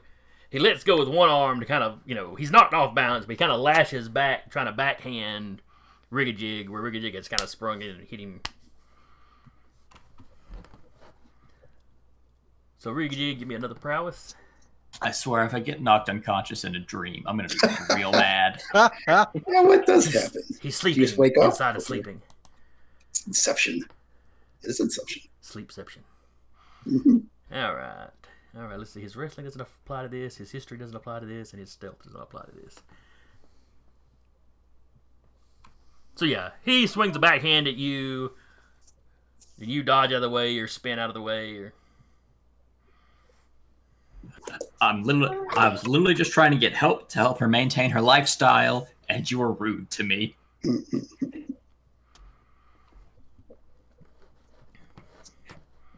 Where his eyes are kind of dark and sucking in. As he gets angry, it's like you can see pinpricks of light down there where his pupils are supposed to be. Huh. That's interesting. He has a truly horrific visage.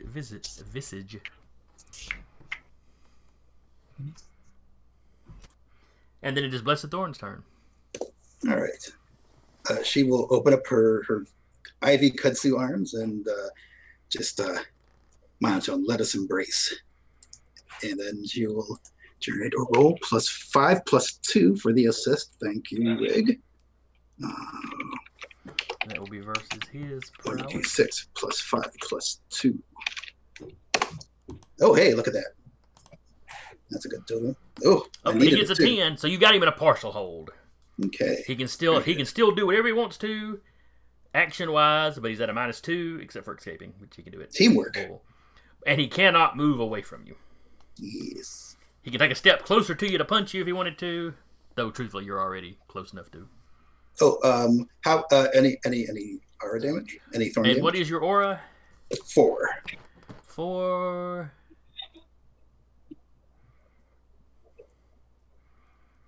They're gouging his skin some, but they don't seem to be penetrating much. He looks uncomfortable, but he seems to be resisting the damage pretty well. That's unfortunate. It's not a good sign. It is.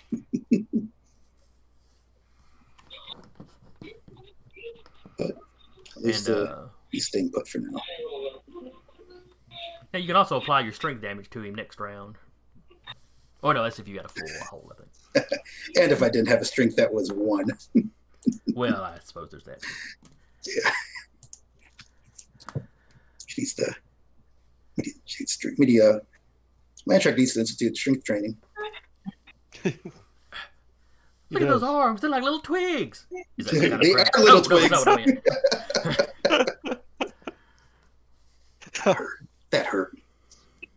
That was hurtful. All right, Jerk. Lucuna, you're up. I would like to tap his quality of being partially held, if I can, to give myself a bonus trying to break out those traps. Yeah, that sounds perfectly reasonable. That is a +1 or a +2? That is a +2 because it's to your effort, or to your effort, not your effect. +2 to roll, +1 to effect. Right. One or the other. Oh, God. So this is you escaping, so this is his prowess. So you need to beat a 10. Just cleared it. With a 12, that's right above it. Oh, yes, Yeah. I see now. You got your rolled in before I got mine. Okay. All right, so that is escaping. You got a moderate. Escapes a partial hold or changes a complete hold to a partial hold. So now you've only got it. He's only got you in a partial, which means you'd be free to just flat out attack him next round if you wanted to, or do anything else. You just be at a minus. That's workable. Oh, wait a second. Mm? No, excuse me. His 10 would be an 8 because he's got a minus. He's got -2 to doing anything because he's in a partial hold. Yeah. Holdception. You know that. Whoa, hold on. But we were using the partial hold to give Lucuna +2. Yeah. Like we accidentally moved it to the wrong position, but the 2 was still in play. That's fair. Lucuna, did you spend a determination point? Yes, I did. Give that determination point back then. All right. You'd have that +2, but it wouldn't be costing you anything. Oh, I see what's going on. That seems like a fair way to do it. And like I said, you're only in a partial hold now, so Something happened. so he's still got a grip on your arm, but it's like you've kind of gotten out from under the grip, but he's grabbed your arm. So he still has, some control over your movement, but. And then it is Putty. Well, You're starting to get that tunnel vision where like the sides of your vision are starting to get dark, like you're getting close to blacking out. Oh, You can do it. I think I know I'm not gonna hit him because he's damn hard to hit, but I'm gonna do it again. Maybe.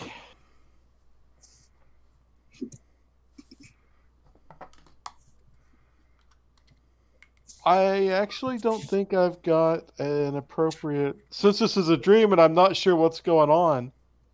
I don't. Well, you know what? I could just come at me, bro. And I am gonna try and hit him again. Okay. And yeah, come at me, bro. Would definitely work for that. Because I was just thinking most of his quirks are from. Oh, come on. The dice just hate me today. Yeah, they kind of do. Curtis in the deep sleep. Yes, I am. Wow. Putty's sleepy again.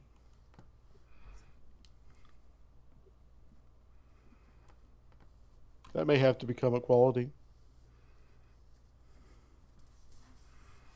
Narcolepsis. Poor Putty. So yeah, you're kind of flailing at him. You know, consciousness is kind of fading out. Yeah. And your last thought before you black out is, this is how it went last time. And then you sit up, you know, in the, you sit up in the dorm at that point. Yeah, who called that earlier, by the way? Somebody did. Going into our own nightmares? I totally expected it.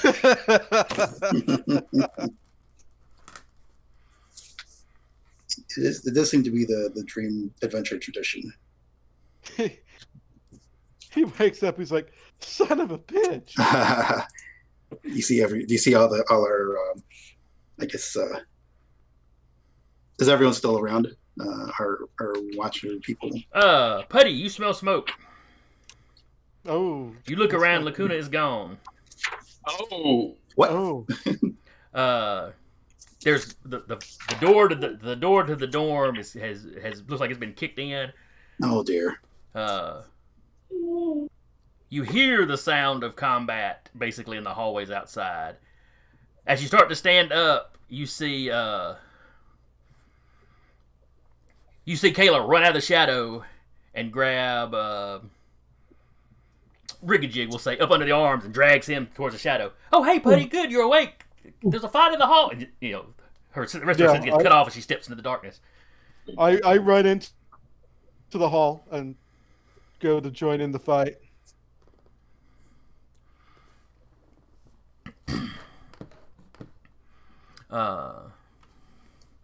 And what you see in the hallway, they're corpses. Oh. What corpses? They're corpses. They're vampires, but they look dead. And they are fighting. It's two people you don't recognize. Just looks like two average Joes have been turned into vampires. Oh, okay. Like you see Amber and Unfriendly Fire have engaged one of them.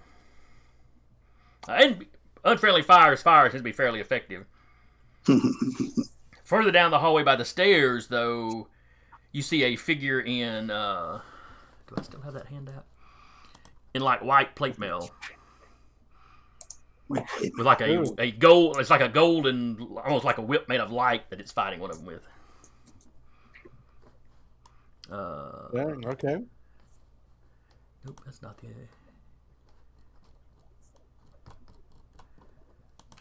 Let's see if I could find the...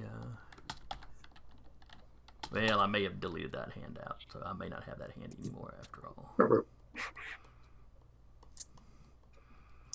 The players have seen this before, but these characters have not. It sounds pretty... I don't remember it, but it sounds pretty cool.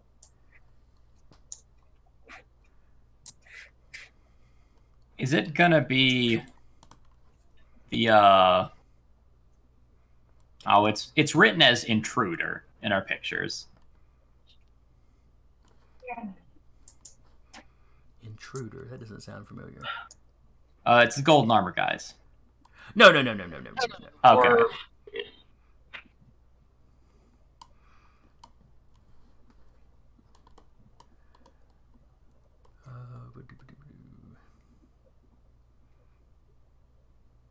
Well, we never did put a kibosh on the Pantheon back in the day, did we? Not completely. You did them a lot of damage. You burned down some of their bases. We had that uneasy truce.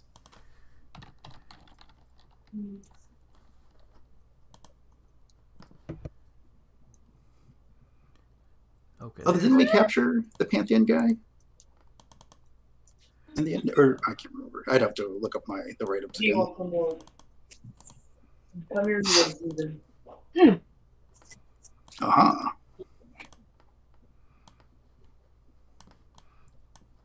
Oh, Look at that. Yeah, that's the armor you see. Fancy. Looks like someone crossed Stephanie's Elvis and Magneto. Well, like I said, some of your heroes last season have met this guy. Hold on. He did? I think Rigajig's asleep. He wouldn't see it. If Rigajig was awake, he would recognize that. Because that's Putty a probably big, wouldn't. yeah, but because that's a big guy. Yeah, if Rigajig keeps up with the superhero community at all, and the magical community to boot, And yeah. specifically the magic he's obsessed with. Yep. He'd recognize that guy. He would indeed.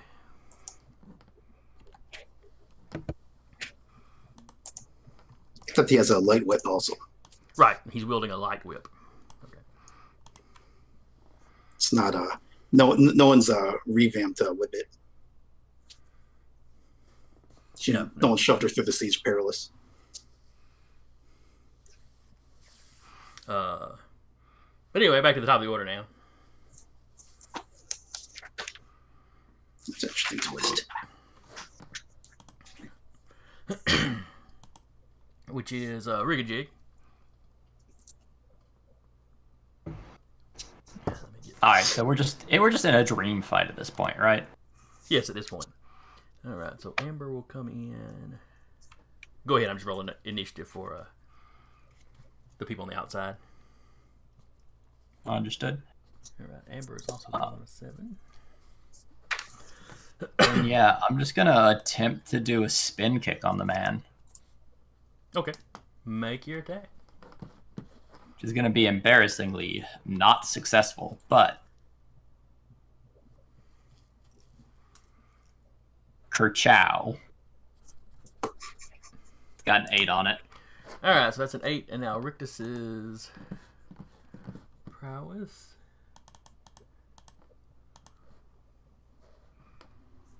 Yeah. Ooh, max roll. So, oh yeah, it is. So yeah, he got 11.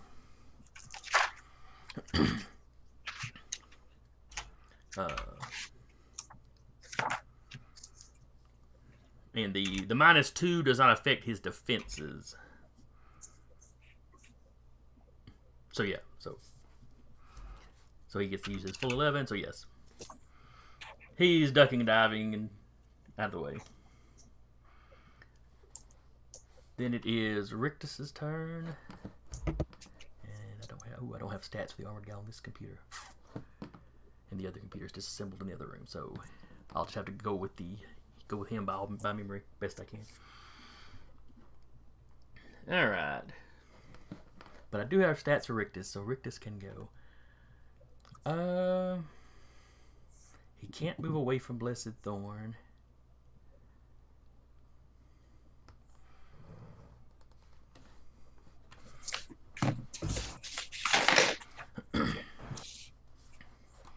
What he can do is call for help, though.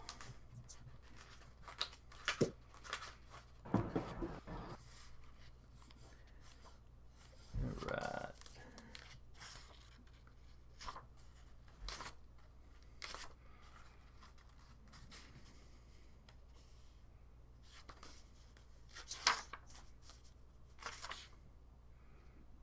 Ah, here we are, summoning.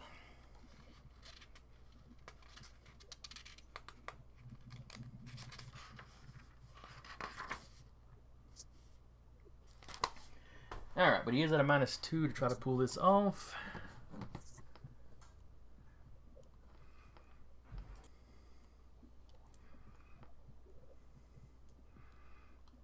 So what he's got requires a roll. Lucuna, give me a willpower roll. yes, sir. Make it a good one. It is not a good one. We're having bad luck today. Oh, But it's good enough. Because he rolled very low. Way to go, team. I think Roll20 is conspiring against us today. Yeah, I don't know, it's being 'cause finicky, but it's being finicky in both directions. Yeah. like this is pretty fun. So what all of you that are still in the dream see as he starts calling out names, Lucuna, he's calling your parents and your brother's name. I'm sorry, what? Oh, And they start fading into existence in this dream. But then the rest of you kind of hear Lucuna. Well, how would Lucuna react to that? Screaming and crying for him to shut the hell up. Like, And you see how those dare figures of her parents fading in, but when she starts screaming and it's like she's rejecting it, they kind of fade back out. And Rick just looks frustrated. Mm-hmm. Thanks.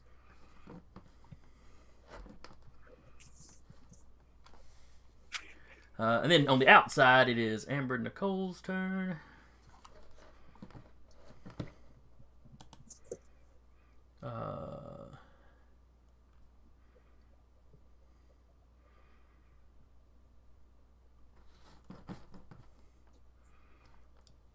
So somebody give me a roll. Somebody roll for Nicole.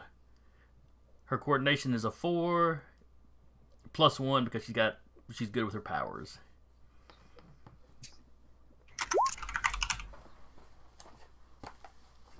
And I will grab the.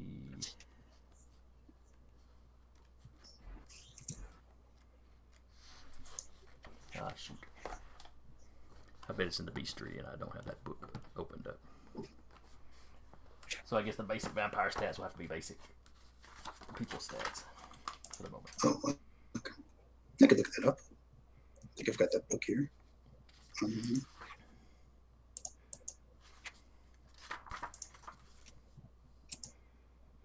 I'm afraid to roll. I've had so much bad luck. Would that have been in Menagerie or? I think the vampire was listed in Menagerie, the baseline vampire. Yeah. Let's see. I've got the PDF open now. I think you had basic vampires and you had like vampire lords. Okay, page 71. Because I've got the PDF of the book, but I don't remember if I've got it on this computer. Oh yeah, page 7. Well, PDF page 78. But that looks like a full-line vampire, not just like a. Not like a throw. I'll go with the soldier stats then. So that's a coordination of 3. Oops, that was 3 + 3, so 6. So somebody give me a roll for Amber. Since Putty's afraid to roll, we'll let him roll.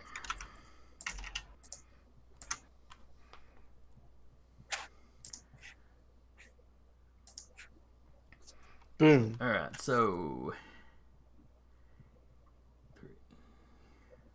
Yeah, you got a total of 6. All right, so the vampire is stunned for a round, and then Nicole's gonna try to set it on fire.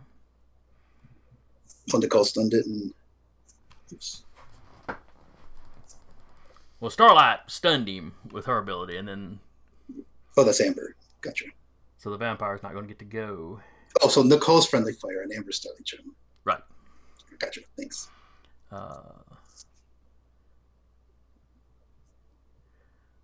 So yeah, energy control 3. Her coordination is a 5. So somebody give me a D6 + 5 roll for her while the vampire tries to avoid it.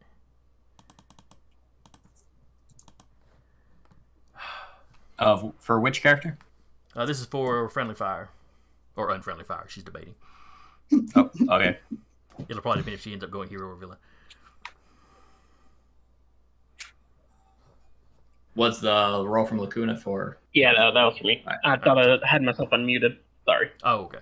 So the 8 beats the 5. So yeah, she's burning him pretty good. Nice. He's got 7 stamina. He has no damage resistance. At least not that works against fire. So yeah, it's still moving. It's still active, but it's looking a lot like a charcoal broquette at this point. This is not the first time she's burned him. Apparently, the sprinkler system is starting to come on in the hallway. Nice. But only in the hallway. Which means that, we might be getting some help on the way. Maybe. Mm-hmm. Now that you're out in the hallway, you think you can hear some commotion outside as well.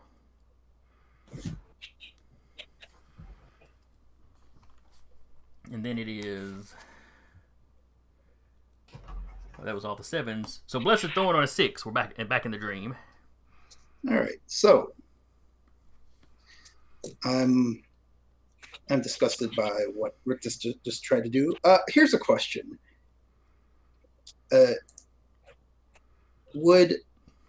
Blessed Thorn feel like she has any ability to control Lucuna's dream the way she did when she willed the bamboo plant into existence? Does she feel like she was attuned enough with the dream dimension that she might be able to affect something like that on her own? Roll me intelligent and occult. No occult. All right. Yeah, if you don't have the special, then just the straight intelligence. I feel like I only have one determination point, but I really wanted to make this roll. You know what? I'm going to do it because if I need another determination point, I can always just invoke some trouble. Okay. So I'd like to spend a determination point, tag. Well, I guess I could tag either Yoruba or Risha, or even students that maybe I might have read up on this somehow. Or maybe, well, I think maybe tagging Yoruba or Risha would probably be more. I think that's the closer. That's the closer bet. This is specifically a question about the supernatural abilities and stuff. Yeah. So I will roll +3 +2. And then if I +3 +2. And the difficulty is going to be a D6 +3. So I feel like that was a determination point well spent. Because look at that result. So you beat the difficulty by 5. So what is your question? Can Blessed Thorn exert her will over the dream stuff around her? For example, to turn it into... I don't know if you've established that Rictus has a vulnerability to sunlight, but that's what she's going to go for.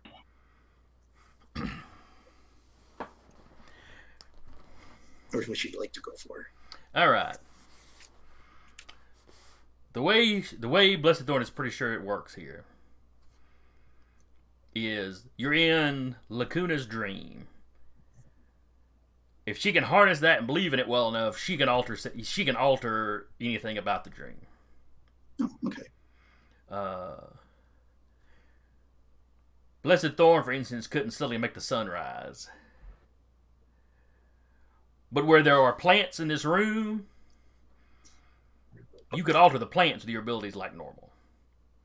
Gotcha. You know, Okay. You are the goddess of nature, regardless of whether or not that nature is in a dream or not. The plants will listen to you regardless of where they're at.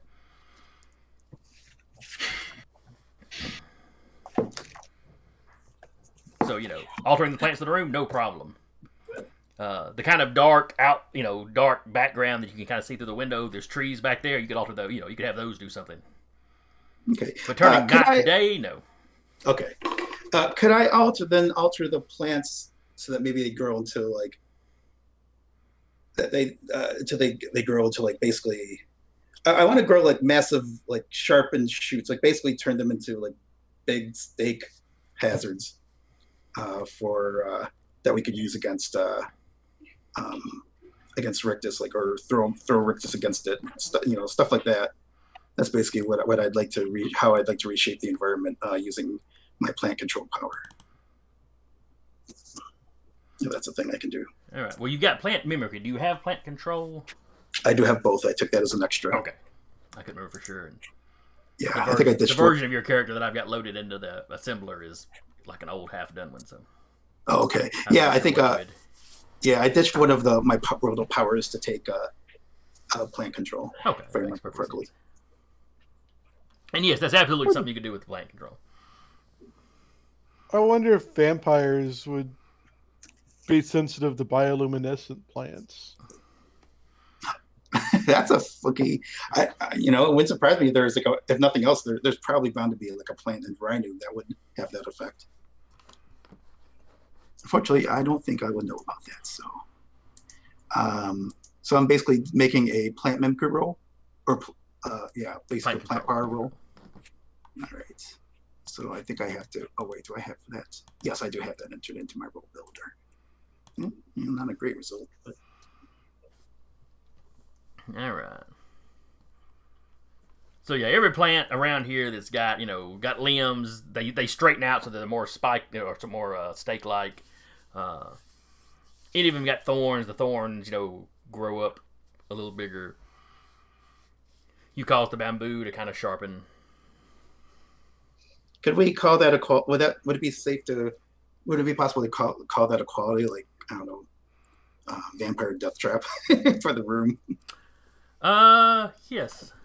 Or I don't know. Trying to figure out how this would work in icon speak. 4, 5, 6, 7. Divided by 3. I believe that lets you tap it twice for free. So yes. So you have put a quality on the area. Vampire death trap with 2 free tags. With 2 free tags. All right. Vampire death trap. And you can tap it twice for free. That quality will stay on the area, but after those 2 free tap, then you have to spend your determination like normal. Gotcha. All right, let's bless a Thorn. Lucuna, who is also a vampire. Just throwing that out there. Right. You see all the plants in the area suddenly start looking like a lot more dangerous. Even though I'm partially held, will I still be able to try and shove Rictus down onto one of these new pointy bits? Yes. Okay. He's got you in a partial hold. So you're at a -2 to do anything other than escape. Mm. But you can tap the vampire death trap quality to offset that. So we'd be an even roll at that point. Oof. I'm gonna tap it. Alrighty.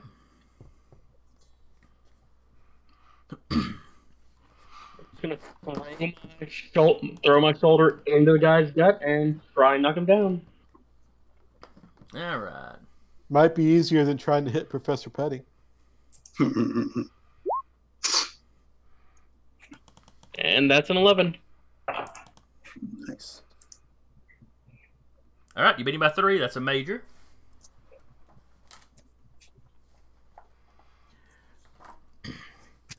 Alright, so you shoulder into him. What's your strength? 7. 7. And you gave yourself the +2 for the... You're doing the death trap to make it easier to hit him, right? Yeah. Okay.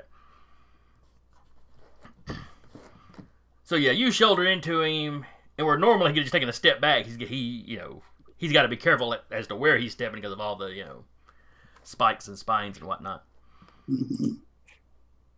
But you still manage to drive him back into one, kind of a little bit, not through the heart or anything, but He is aware he has pointy bits in it. right. And you drove him down on it with super strength, so your strength is a 7 minus his damage reduction.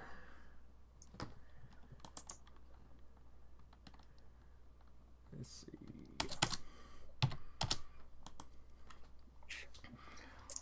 So yeah, he slams down the coffee table. He's got a pointy bamboo bit stuck through one shoulder as he struggles, back up. Still holding you. He's holding you with one arm and kind of reaches up and pulls that bamboo bit out. Uh-oh.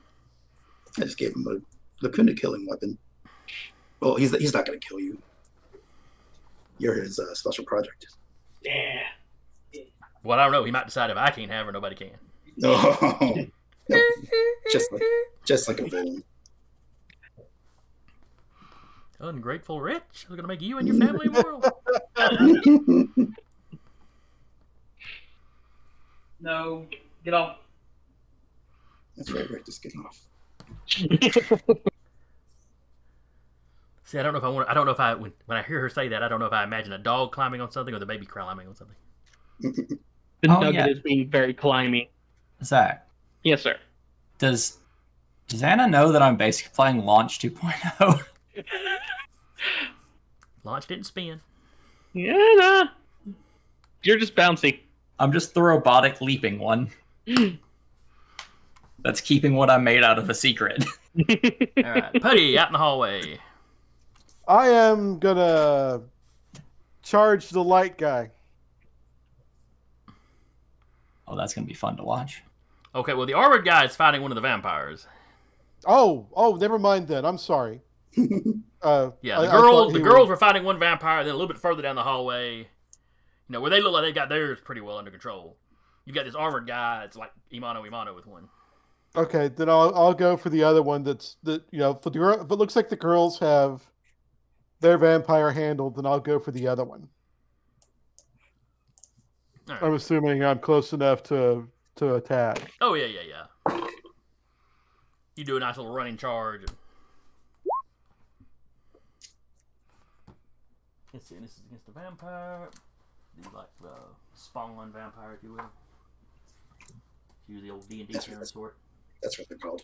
Prowess is 4. Oh, Okay. I actually got a 6. I didn't count my martial arts for the hit. Okay, so 6. Well, you I rolled a just said 7, so you 8. have an 8, yeah. Yeah, I'm sorry. I was looking at the 5. Yeah, that you which is got. what I rolled. So you're 8 versus the 5. That's a major success. So I hit. That's what's important. So you hit. You did full damage. How much damage do you do? 7 minus whatever resistance he's got.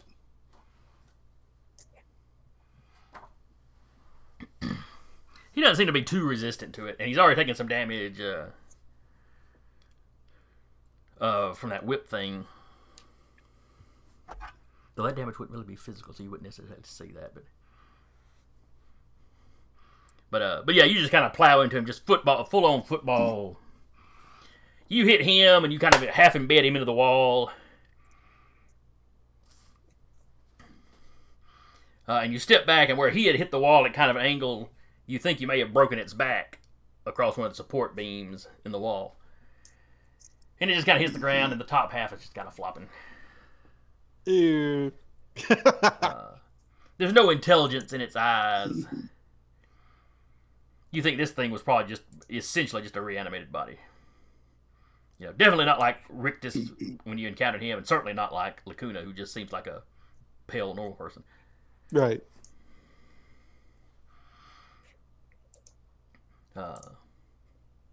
The armored figure steps forward and just kind of puts a boot to the thing's head and puts it out of its misery.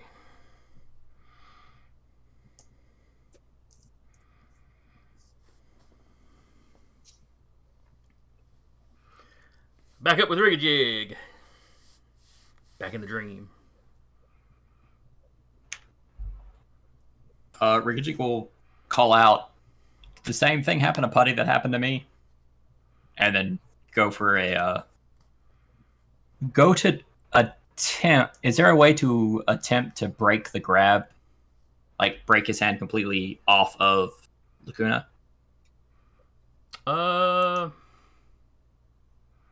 I'd let you make a wrestling roll to attempt that. Is that going to be prowess? Yes. I'll give it a shot then. Oh, yeah. I rolled minimum, so you only need to be 6. I rolled maximum, so I have a 12. This man is no longer touching Lucuna. How dare he even attempt? Yeah, you basically run up and manage to smack his hand, causing him to let go and kind of twist his arm back a little bit. Lucuna, you are free. Well, Rictus is still kind of half tangled in kudzu. One of you, Rigajig will say after that, one of you powerful ones beat the crap out of him already. All right, then it is Rictus's go.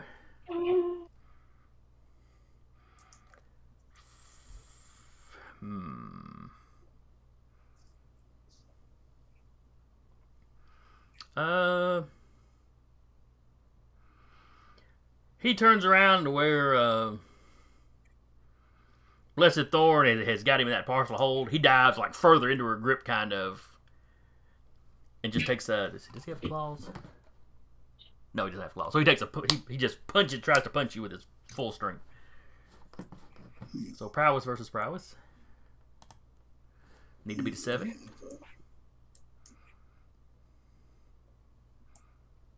This is it's not dodge. It's what's the other one? Evade. Right when you try right, to it's hit, the one you use prowess for when you try not to get. It's hand-to-hand combat. Yeah. I'm just trying to wait a minute. Sorry, I'm just having a little trouble here. Now you do still have 1 free tapping of Vampire Death Trap. There we go. So you like maneuver to try to use the plants in the room as protective cover.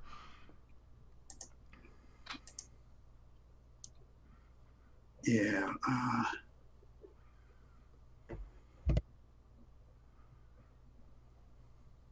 Yeah, I think I don't want to use that on defense. So let's. Oh, look at that. It looks like a minimal hit. All right, so he does half damage to you. His strength is a 7, so you take 3 points of damage. Ouch. No, we already established that my thorns do not penetrate his hide. No, they do not.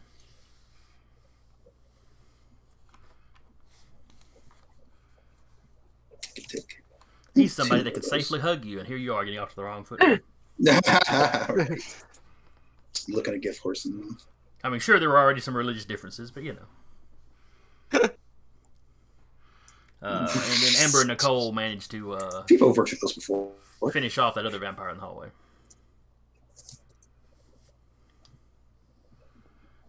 Sweet. What about the big white armored one? Well, it was just a big guy in white armor, and he was fighting one of the vampires. Oh, okay, okay. He appears to be helping us.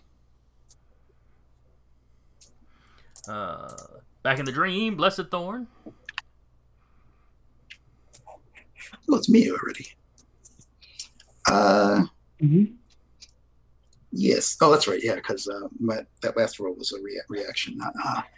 Let's see. So I've created the death traps. Is it me who still has Rictus in the partial hold? Yes. All right. So, yeah,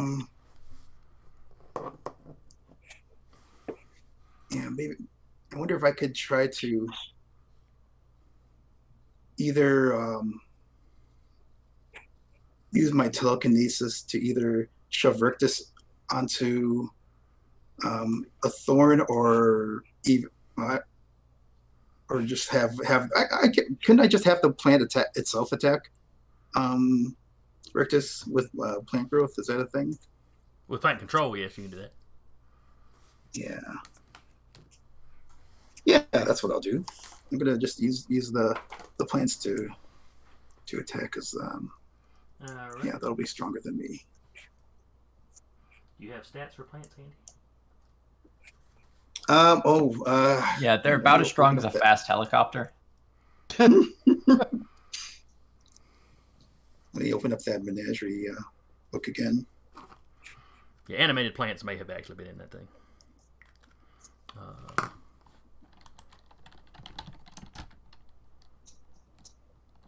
Opening.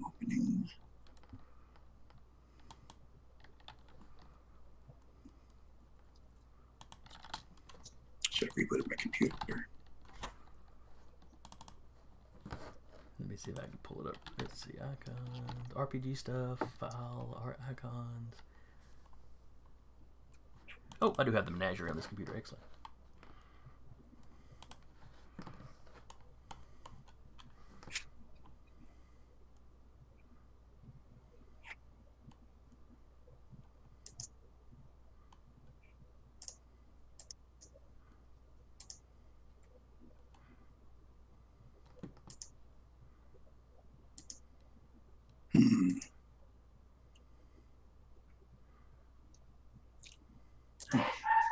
Maybe one of the elementals, maybe?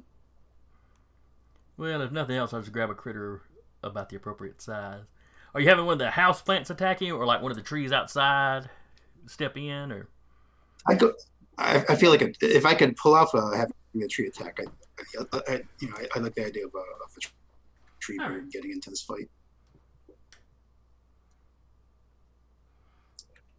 If the plants start singing like Little Shop of Horrors, get out. Ah, you'll be fine. Just don't feed the plants.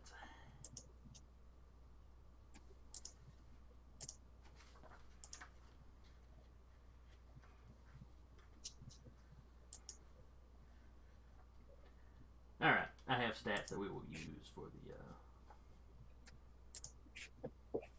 the tree. So if it's attacking, give me a D6 plus 5 roll. And you hear cracks and splinters as it smashes through the porch to kind of reach into that window. Nice. Unfortunately, I'm having a little... My computer's slowing up all of a sudden. Oh, man.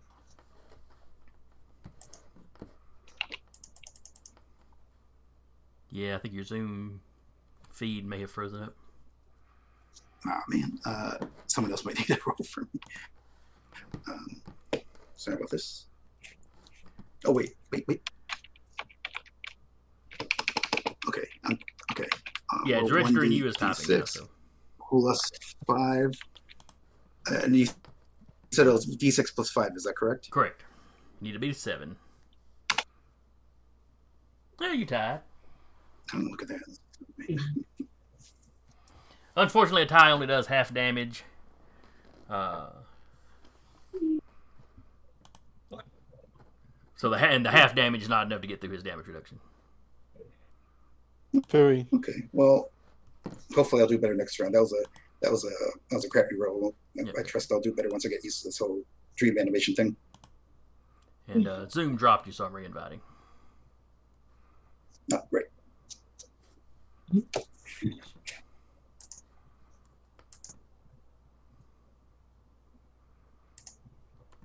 All right, and after Rick, all right, now it's Rictus, and Rictus is just going to try to escape. He is tired of this partial hold thing.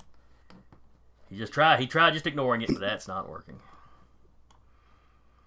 So that's going to be an escape. So that's his prowess and wrestling versus or no, he can go strength or prowess.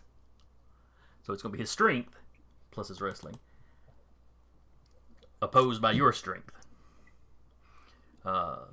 Since you're using the plant mimicry, you'd use the plant mimicry in place of your strength. Ooh, but he got a 12.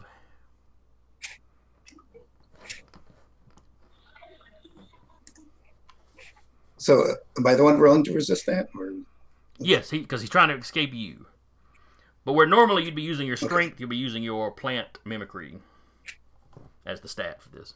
All right. Just give me... Or control, whichever's higher. Just sneak it in. Yeah, it's all... One's an extra, so it's the same number. Oh, okay. 1d6 plus 5. Okay. Oh, not even close. All right, so he is loose.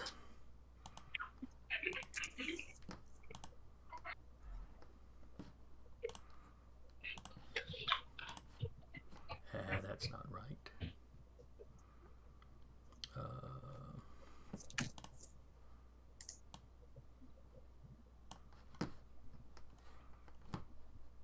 Just 1 second while I sort out this Zoom stuff. Okay, Mike, have you got a re-invite to Zoom? Not yet, actually. All right, let me send it again.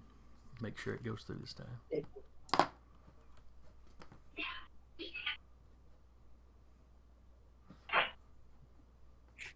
I hear something.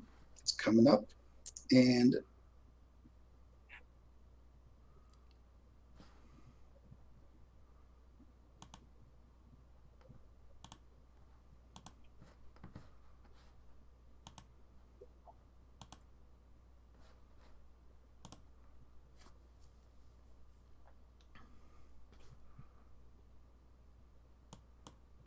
Has it popped up?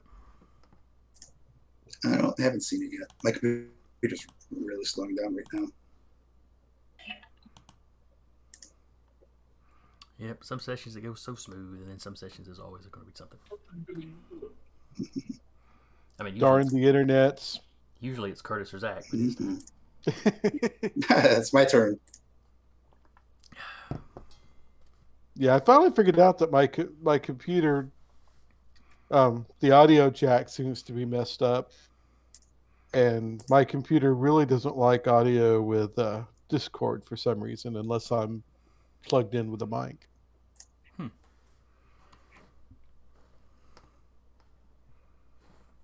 Through a USB port, of course. Wait, something's happening.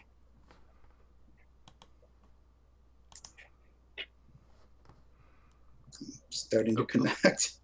All right. We got your name back up anyway. That means me and Curtis's faces are back where they're supposed to be. Because Zoom likes to automatically resize everything when somebody drops or enters. I know, we're freaking giants. All right. So let's carry on. So that was Rictus escaping. Let's see. Amber and Nicole out in the hallway. The fight seems to be over. They rush back in, especially Nicole, since she's super fast. She zips back into the room with Amber right behind her. You know, to check on all y'all that are still sleeping. Then we go to Blessed Thorn, who is still sleeping. All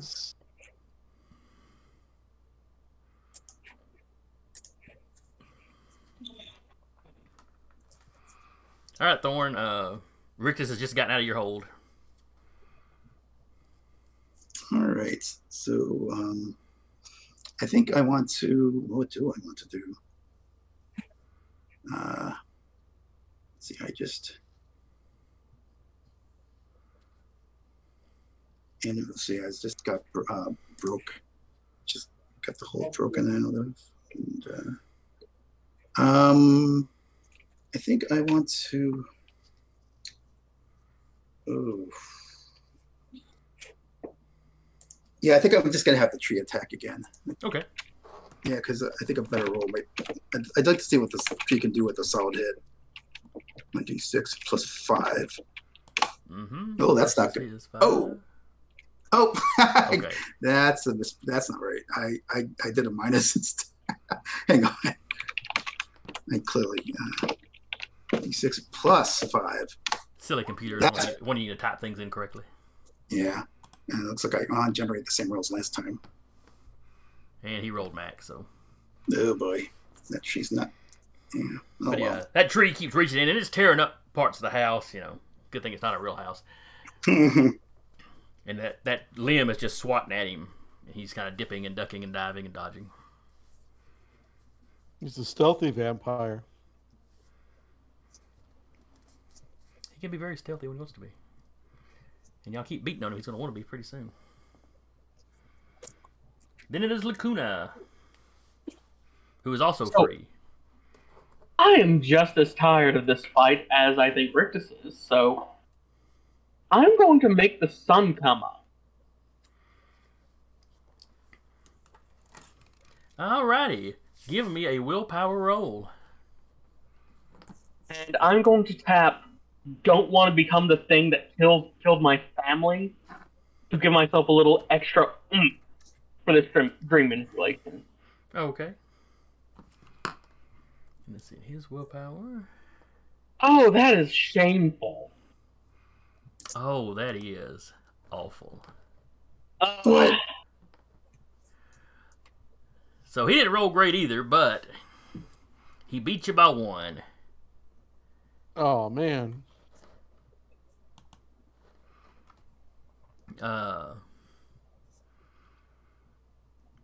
So the woods outside the house start to light up a little bit.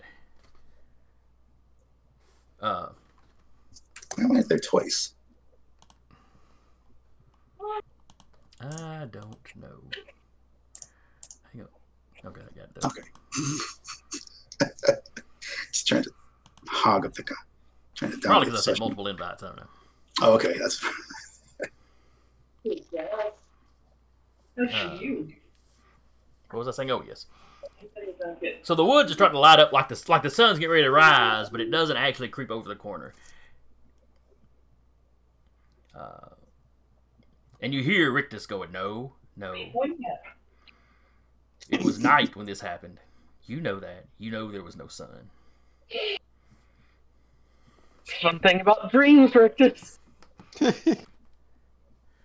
You get the impression that you're fighting. It's you fighting him, basically. For some reason, he's got control of your dreams like you do.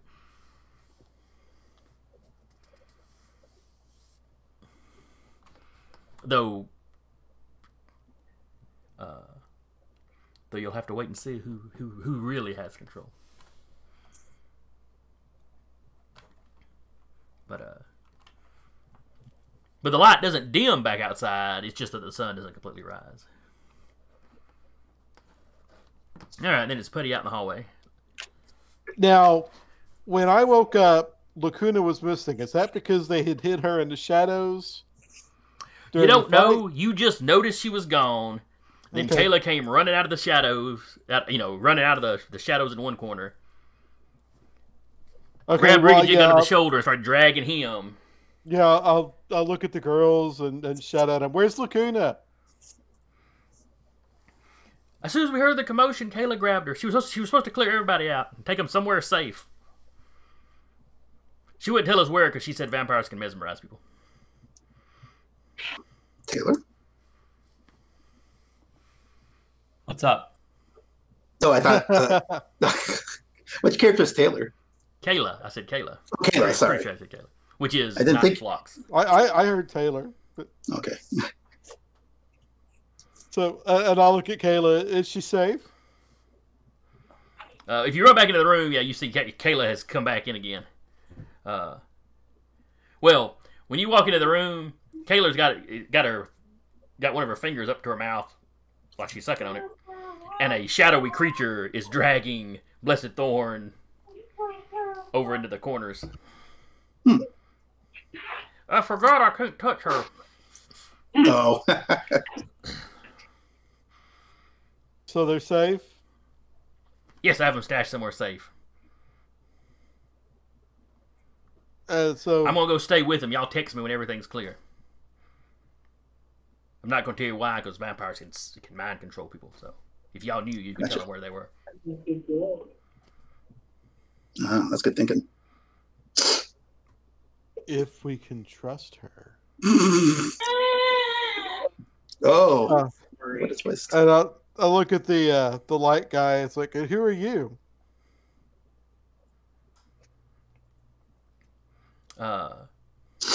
He tells you he's the Crucible.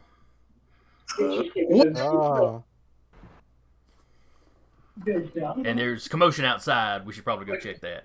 He heads down the stairs like he's going back outside. Yeah, I'll follow him outside. If everybody else, if my friends are safe, then I'll go join that fight. All right. So you run outside. And when you get out there, you see there's security drones are flooded the area. You can see smoldering patches on the ground where it looks like maybe some vampire's been set on fire. Aww. Yes, very upsetting. Wolf Witch is out there.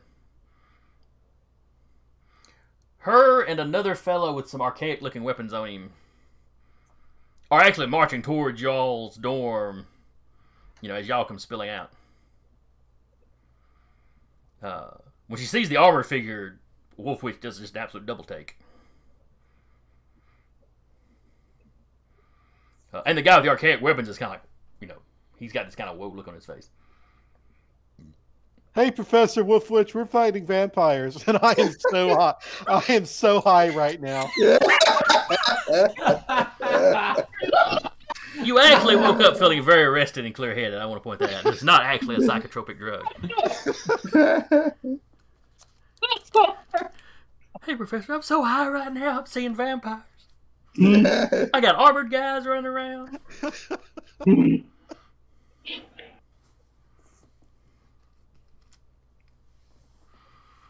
yes, we had some dead creatures penetrate the. I mean, set the security off, and we handled most of them, but in the melee, we thought we saw 2 of them slip away. And then she kind of looks up at the armored guy. Can I assume that, you kept the students safe then? He just kind of shrugs.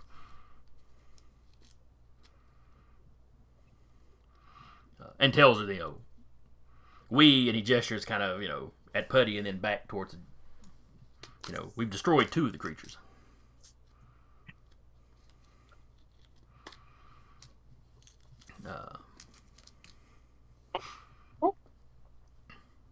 And then, Putty, you're standing there, Wolfwitch starts talking to him about, she mentions nobody has seen him since the,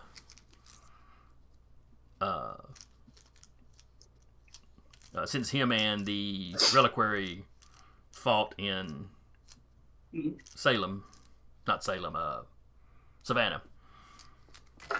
Which was during the whole Vessel F crisis.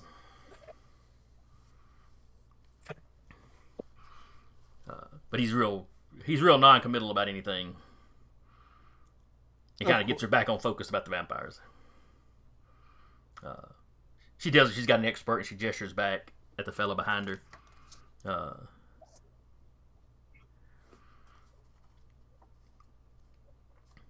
And she suggests that he and Putty, we're not Crucible and Putty, stay here and guard this dorm. Her and Archer are going to hit the other dorms, make sure everybody's all right, and make sure there's nothing else running around. The guy she refers to as Archer, she says he's kind of an expert at monster hunting.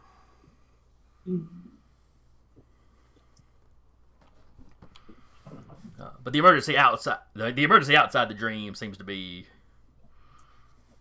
pretty well taken care of. It's like the 2 that y'all were fighting in the dorm were the only stragglers that got past the security. Cool. But you see little burn patches, almost like a path leading back to the edge of the campus. So there was obviously kind of a swarm of these things. And back up at the top, we're with Rigajig in the dream.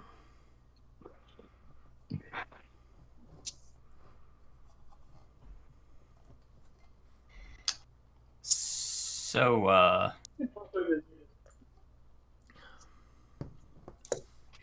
Rigid will just take a swing at him, I guess, while asking, is there anything coming up that will interrupt this dream within it? Are you asking Rictus that, or asking the girls that? Lucuna, the one who has the dream.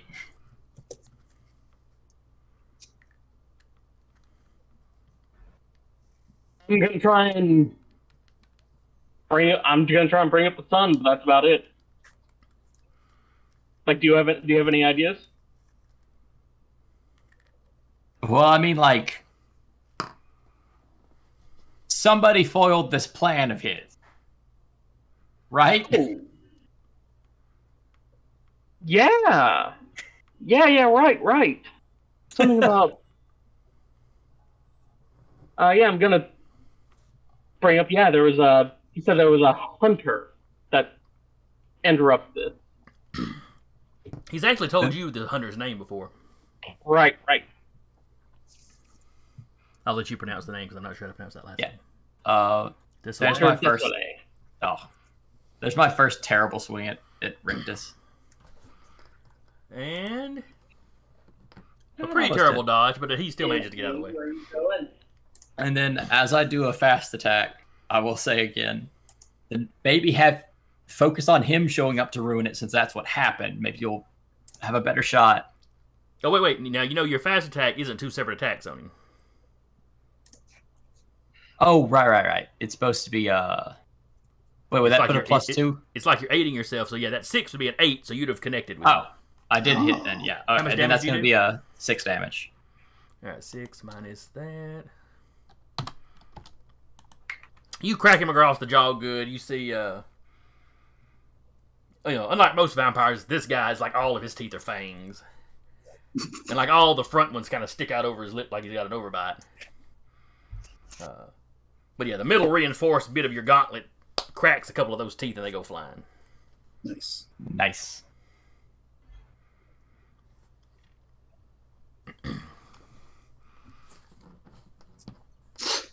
Yes, it feels good. You finally get a good solid lick on him. Then it's Rictus's go. He's going to return the favor and take a swing at you.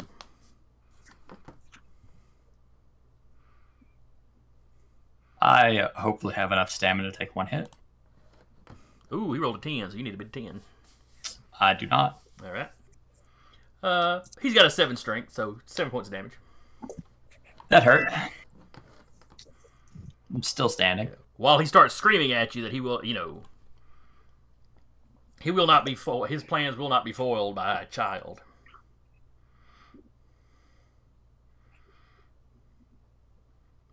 A creature good only for their blood. And the little pinpricks of light, his eyes just flat out glowing red now.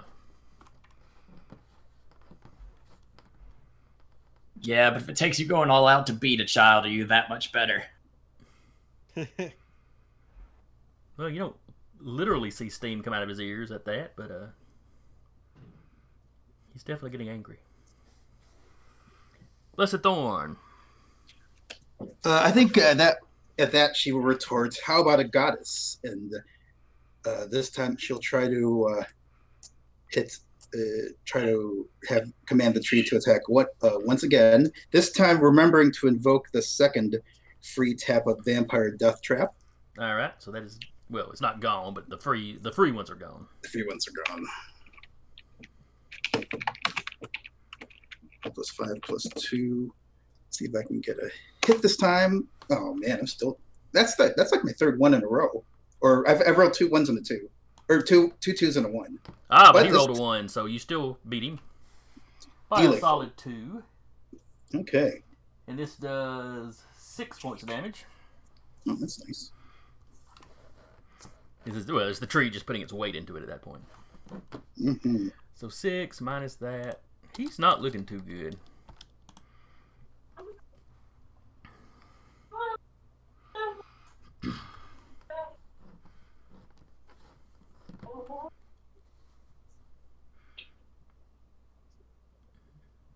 And then it is Lucuna. I'm gonna try and bring us in another little helper. Gonna try and summon up Archer.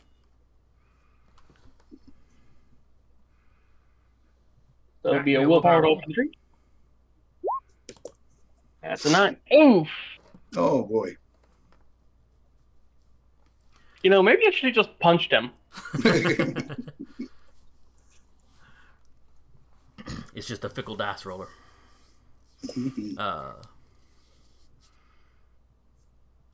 So yeah, this kind of how you envision this hunter starts to fade into existence.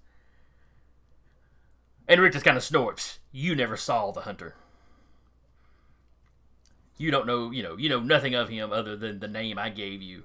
He cannot be here. And then the image fades back out. Kind of like your parents did, how he started bringing them in, and then you kind of rejected their existence, or his right to call them or something, and they were gone. Interesting. I think it's just rude that he's held on this long.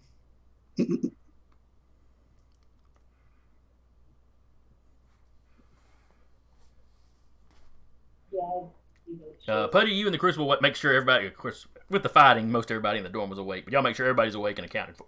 Excuse me.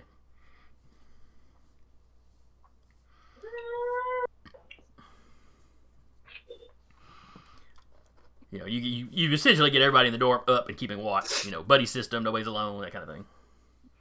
Putty will be like, "That's right, I'm in charge." Me and the Tin Man here. Some of the other students seem to know who the Tin Man is without him having to identify himself. Particularly some of the magic ones.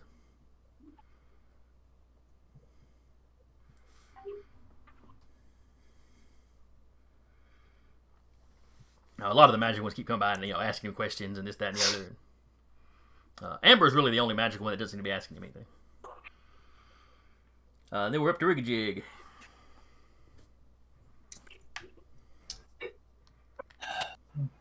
Still not out of this tree. Alright, let's go for another crack at him. Alright.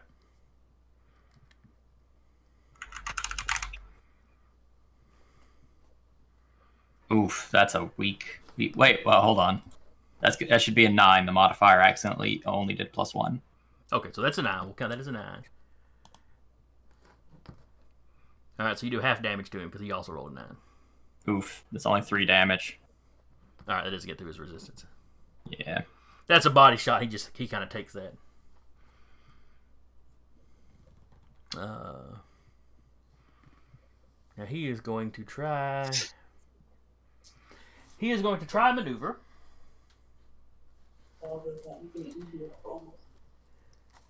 He's basically going to try to like snag Rigajig by the arm or the leg and fling him into Blessed Thorn. Ouch. You know, to maneuver Rigajig between the two of them and, you know, push Rigajig into the brambles.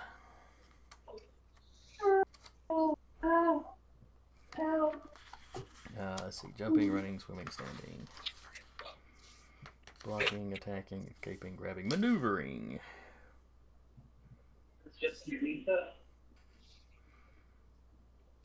Alright, so this is gonna be a prowess versus prowess. Or you can use your prowess or your coordination, whichever you prefer to resist it. Since this involves him tossing, you might be able to, you know, twist in the air to get out of the way. Is it also wrestling? Or is it just it's happening? I would not count. I'm not going to count his wrestling, so don't. If you've got it, don't count that. Okay. Because this is not a Greco wrestling sort of thing he's doing. All right, so he kind of grabs you and starts to throw you, but you manage to get a foot on the ground, and you know, using your leaping power, you manage to alter your trajectory so you don't go where he wants you to go. You know, you land over close to Blessed Thorn, but you don't crash into her. You don't crash into her brambles.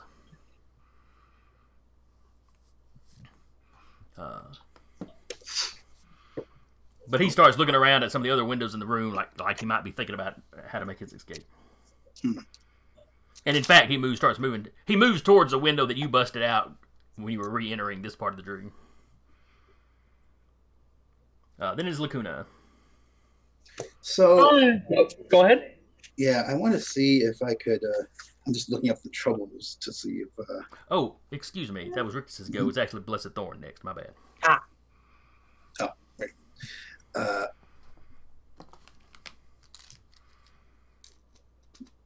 Yeah, I want to try to attack one more time and put some advantage behind it. But since I'm out of determination points, I need to look up a trouble to pay for it. All right, what are your qualities? Oh, sure. So I'm a Yoruba Orisha. Okay. I'm a delicate flower, and I'm out of touch, and a student.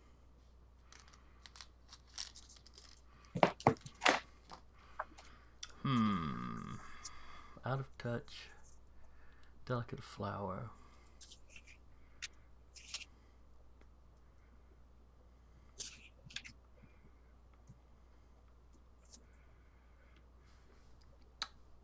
This has been a fairly prolonged combat for you. You've been doing a lot of stuff with your powers. Yes. You are a delicate flower. Mm-hmm. If you would like a determination point, you can miss. You can basically lose an action this round as you catch your breath. Okay, I'll take that. All right, so give yourself a determination point.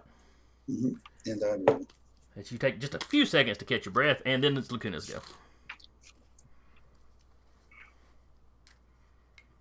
I am just going to start wailing on him.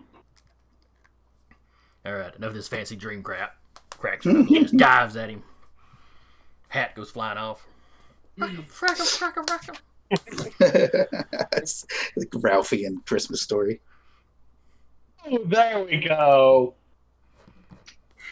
Oh yeah. All right, that was a major success, so you can also get a slam on him. Potentially. How much damage do you do? You got a strength of 7? Yep. Oh, yeah, he's not looking good at all now. And I am trying to knock him away from the window. I don't want to accidentally, punch him out through a window. Yeah. Okay. So it's a strength versus strength to see if he gets... Or no, it's a strength versus the damage you did, which is basically your strength. So roll your strength versus his strength to see if he gets slammed at all. Okay, he doesn't get slammed. You just dive into him and start punching on him, and he takes the damage but doesn't actually get knocked anywhere.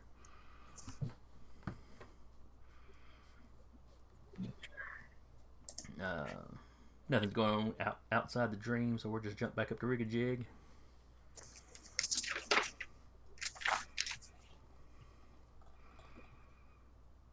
Rig-a-Jig? Am I in punch range?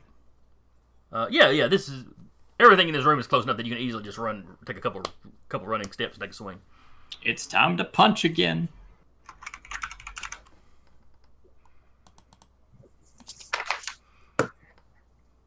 Ooh, Yeah, cracking him for 6 again. all right. So he takes another. That's 6 minus that.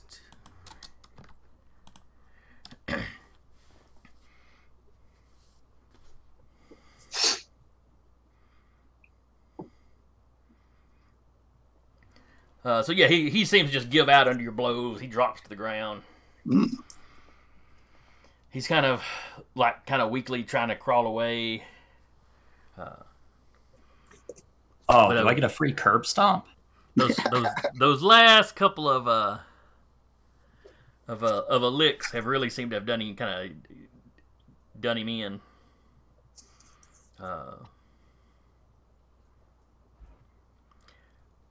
Lucuna, since you've been here, and every time you've been here in one of the dreams, this room has had a real oppressive feel to you. Which you mostly just chalked up to, the last events you remember happening here.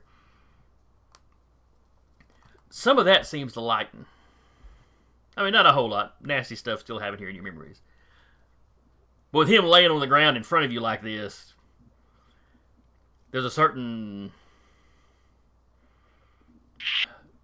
you feel victorious. Is that there's a sort of bittersweet joy here.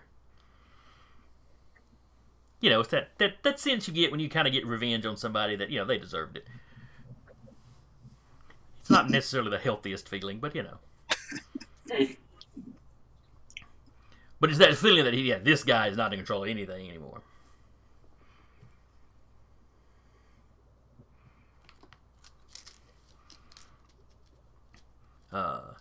Rig-a-Jig, you notice this, the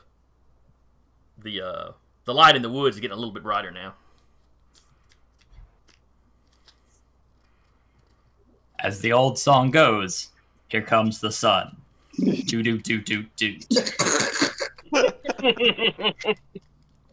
And yes, with him battered and broken, his ability to resist what Lucuna wants to happen in her dreams comes to the end, and the sun winds up rising over the woods. Just just beautiful view of it straight down through the window to where he's laying. Lucuna, where sunlight usually makes you uncomfortable, it doesn't burn you like your kind of classic vampires. You're not really feeling that discomfort here. This is like when you were a little kid playing out in the sun. Oh.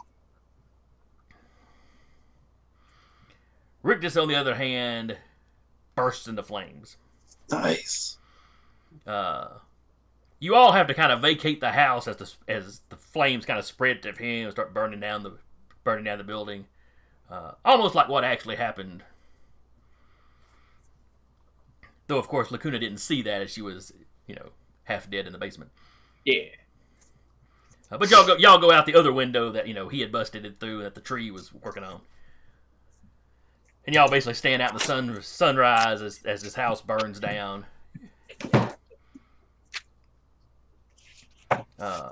All you hear from inside is Rictus calling Lucuna's name. Still creepy to the end. Yep. He is kind of creepy. So all we gotta do next is let's us and him watch the sun come up in the reel.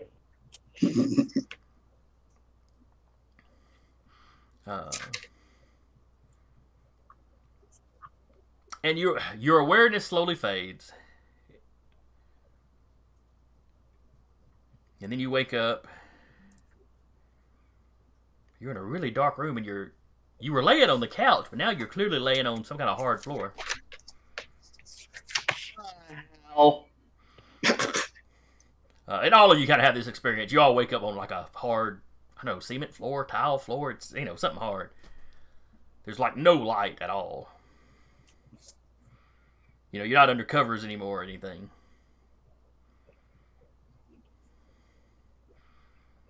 Look for a window or can I see anything in the dark?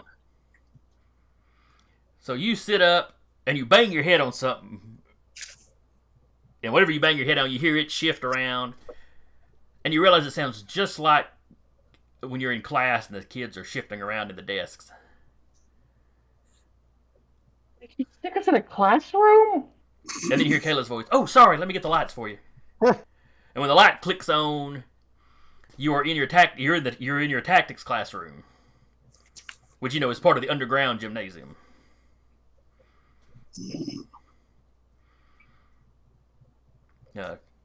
Kayla was sitting over in the corner, and she flips the light on, and she hops down.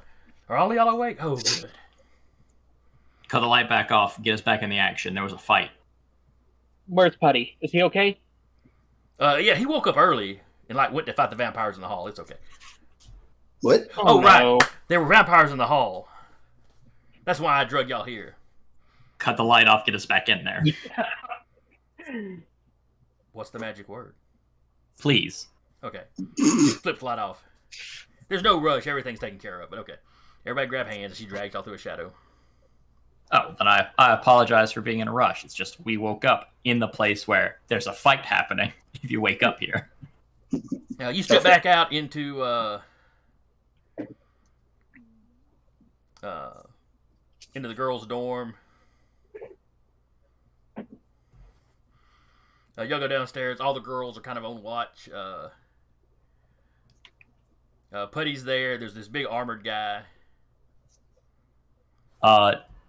Do I recognize him? Yes, Rigajig, you recognize the Crucible. I'm just sitting there. Isn't he dead?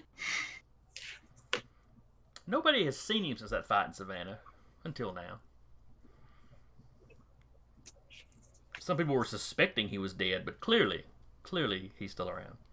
No, I mean he could clearly still be a vampire. He could be a vampire for all I know, but it's the Crucible. He's so cool. I don't want to accuse him of being undead, but he could totally be. Are you one of our new teachers? No. Because that seems like overkill. Oh, okay. Do you know how to cure vampirism that doesn't involve taking me through the heart and, burning me? I do not. Dang. If you figure out, could you give me a call? Oh, certainly I would. Though I Thank warned you, my libraries were recently destroyed, so. Oh, that sucks. Aw, man. I look at Lucuna and we give Lucuna a disappointed look. But if I'm aware of your issues, and if I run across anything I think will help, I will pass it on to the Wolf Witch. I appreciate it. Wait, somehow you're less scary than she. Is it the Wolf Witch? Because we have been calling her Wolf Witch all this time. Or she's quite old. Some of the older writings refer to her as the Wolf Witch. I don't know that that's what she's. You know what? You just ask her, and he turns out and walks out. I don't know. Is the more prestigious than Professor? The Professor Wolfwitch. I say he walks out, but he turns around, and as he walks to the door, he disappears in like a poof of smoke. Back. Think like Nightcrawler, but it's a white poof. Okay. but it dissipates very quickly, and it doesn't cause any. There's no sulfur smell or coughing associated with it. If you look into It smells like incense.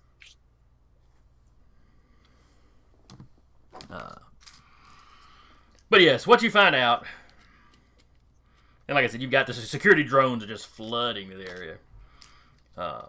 Pretty much all the superpowered staff is on hand, roaming around, checking stuff.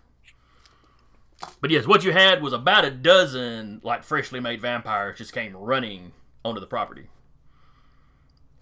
Most of them didn't make it more than a couple of yards onto the property before the security was both mystical and mundane were kicking in. The first few that hit the property line went up like they hit a bug zapper. And those, the two that Putty the Crucible and Starlight Jim and Friendly Fire were fighting in the hallway were the only two that made it to a dorm. But they absolutely beeline to the girls' dorm. Did you hurt that big old head? Which causes some question. Wolf Witch, both the principal and vice principal, and Wolf Witch's new friend Archer, all seem to have, they all want to know what was going on in that dorm that could have attracted them. And in fact, once everything settled down, Wolf Witch really wants to know why Putty was in that dorm. It was the girls' dorm. I heard screaming. That's fair.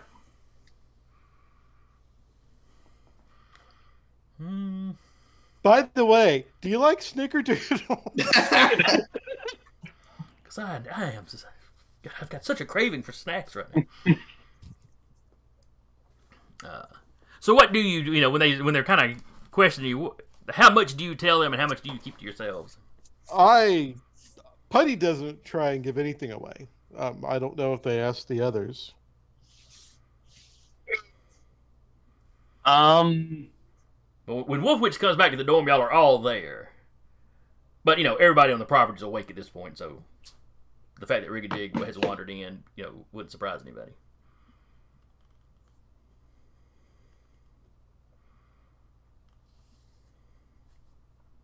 Lucuna is willing to tell Wolf Witch to take the full blame for tonight's event if the rest of the group is willing to let the truth come out, or at least a version of the truth. I'm not really opposed to it. I just wasn't gonna be the one that, gave everything away. You don't want to walk around calling you a narc. Well, and I don't necessarily trust the teachers. They're defensive, but they're not proactive at defending the students by any means. Not awesome at defense either. We haven't seen them go after these people that are hunting us. Yeah, I mean they did keep out most of the vampires. They put up shields and stuff like that, but they haven't made an attempt to really stop the problem. Is what I'm trying to say. Right, that's true. Seems to be if it's not on the campus grounds, it's not their responsibility. Hey, you know what teachers get paid. How proactive do you really want them to be? Also, if we do tell them about the secrets going on, that could alleviate some of their suspicion in general about other activities that may be going on in campus. We don't want them to find out about either. Yeah. Okay, so Lucuna's going to tell at least most of the truth. I mean, what's your opinion on it, Riggajig? What's up? Oh, like he snaps away from staring at Crucible. Crucible. Well, Crucible will teleport away at this point, but yeah. Where do you stand on Lucuna letting slip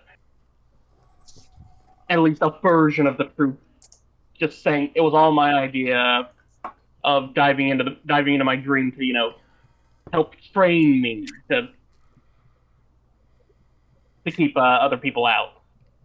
And that's why Putty and Riggajig were in the girls' dorm.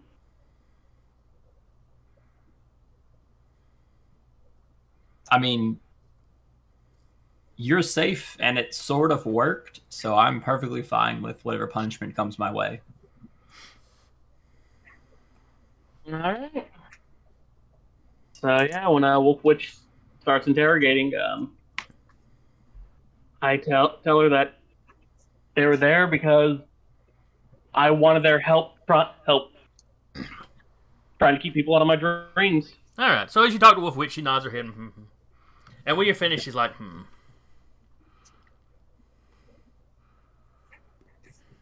She won't, baby girl. She can't fault you for what you did. Clearly, Rictus sent just a bunch of flunkies he'd recently made when he knew he had you distracted in the dream, and so he sent all the flunkies.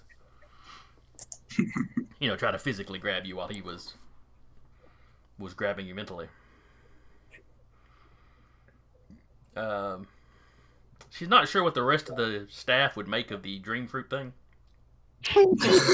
So she's going to leave that part out when she explains this to them. She's going to tell them, y'all were doing a ritual to share dreams, to, where your buddies were going to try to help you fight the vampire in your mind, and that he took advantage. She doesn't think y'all have any trouble or punishment coming your way for that. We're keeping the plant, right? Well, that's the thing. I am the plant. If she wants to, it's kind of like an unspoken thing, though, that if I help y'all cover y'all for this, give me the rest of the dream fruit. She does seem fascinated by the idea of the dream fruit. Sure. I mean, it's too bad we won't be able to get any more of those. So yeah, she takes the plant and whatever dates y'all have currently hanging around. Yeah, party in the teacher's lounge. He said he can't give us a raise. We're going to go to his dreams and see for sure.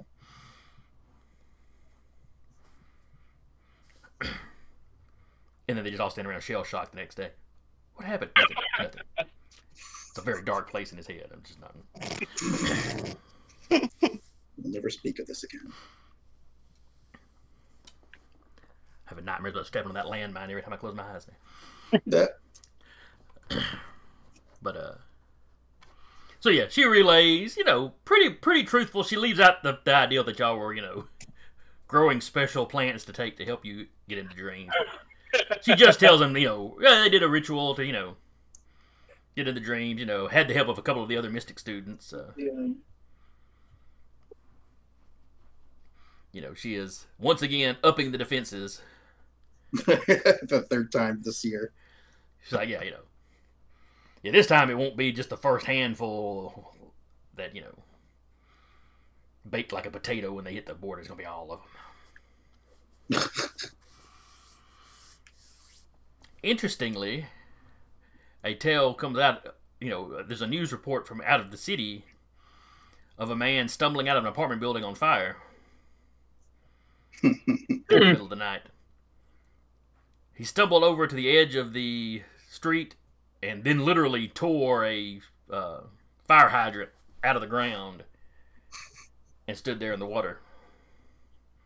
Despite being burned to the crisp, some witnesses say they could actually see where he was burned to the bone. He stood there until a man drove around in a car and picked him up. Uh-oh. Ah, crap.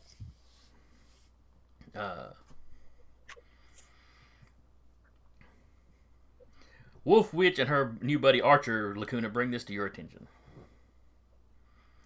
When she introduces you to Archer, she introduces him as Archer Desolé. Which is, of course, a name you've heard multiple times now. Now you have a face to go with it. In one of my dreams, Rictus said that you're the one who burned down my house. Stopped him whenever he was killing us. He said you killed my mom, my dad, my brother. No. Did you start the fire? The vampire killed them. God, I want to break in a song now, but inappropriate. But he tells you no. She was singing it. But he tells you that no. When I arrived, your parents and brother had already been turned. You're supposed to be doing that, Izzy. They were No. they were mindless thralls at that point, much like the creatures that just attacked. As far as the fire, I'm not sure which of us caused the fire. It happened as an accident while we were fighting. I did not know you were in the basement. And, well, that wouldn't have really changed anything I did, I don't suppose. And the entire time, he's been looking at you like he's studying a specimen. He's got a very focused look on his face, like he don't know what to make of you. I'm gonna say thank you. Oh, of course. They wouldn't want to be this.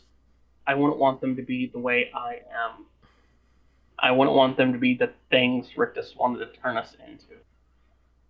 So either way, yeah, I owe you a solid. He kind of leans forward as you're talking, as you're expressing this concern. And when he leans forward, you see Wolfwitch kind of twitch, and you realize she's been watching him really closely this entire time.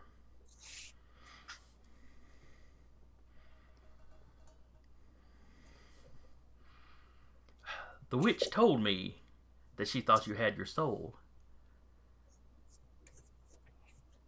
And I didn't believe her, but maybe. Maybe he hadn't drained you completely. I've never encountered a vampire that was created by being half drained. Well, I guess I get to be the special one. She called me in about the dream thing, about him entering through your dreams. Though the way that you described to her defeating him, I believe you have likely ended his ability to enter your dreams. He may still come after you physically. That extra crispy bitch can come back to my dreams anytime he wants. He's like, I don't think he has that ability. I believe you have basically shrugged off his any lingering control he might have had on you. The thralls, it takes a very long time for them to redevelop a personality and then be strong enough to go independent. His obsession with you will probably remain. He has a history of building replacement families for himself. Yeah, I kind of got that vibe.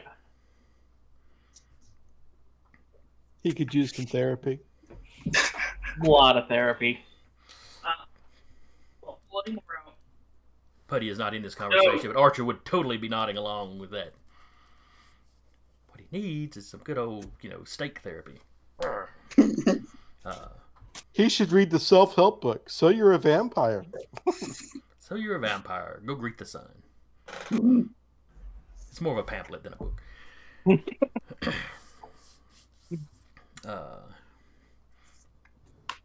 But yes, Wolfwitch had called this guy in because he is an expert. He doesn't have any other information on curing vampires. He always just puts them out of their misery. Yeah, I mean, and while older, more advanced ones often have their own personalities and can even seem kind of like people, he hasn't run into that with one as young as you.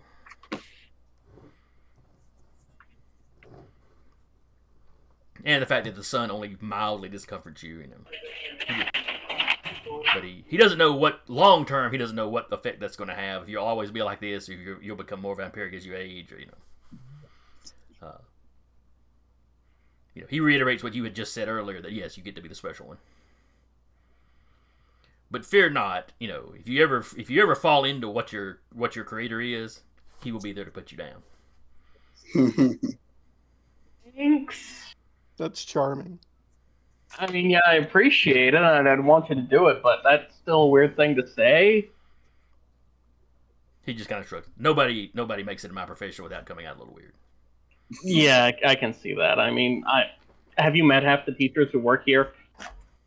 By the way, I love your class, Professor Wolfwitch. Oh God, why did I say that? He just laughs. Professor Wolfwitch, yes. Like she's ever been to an accredited college. To be fair, she was of age before most of them would have existed in her place of residence. she's a few centuries old. Europe's got some fairly old colleges. Yeah, like, but yes, they would definitely not have been as common. I thought Wolf Witch was in the States. Yeah. Yeah, like you said, I was born before. Like you said, Wolf Witch was born before most U.S. colleges would have existed. Okay. For some reason, I was thinking she was from England originally. So yeah. Her parents were, I believe. Okay. Yeah. We're getting sidetracked. Oh, we're already 28 minutes over. I've been eating food. Oh yeah. I've been trying to wrap up, but there was some. I'm sorry. No. We got started later. We just keep pulling you back in. I'm trying to make sure I've got all the information we need on this vampire thing. Oh yeah. And I think so because you're pretty sure that he's still alive. Archer assures you that reading the reports, if he's as badly burned, it'll take him a while to recover from that. And Archer's going to spend his time trying to hunt this guy down anyway, so hopefully he won't be a problem again. But you know how that goes.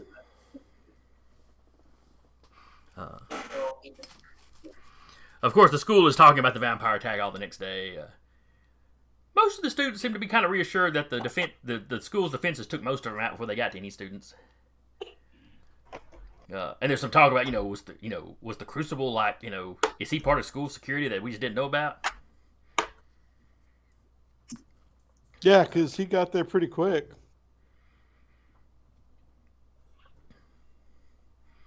But Friendly Fire is pretty hyped about it. She's walking around talking to people about how she torched a vampire.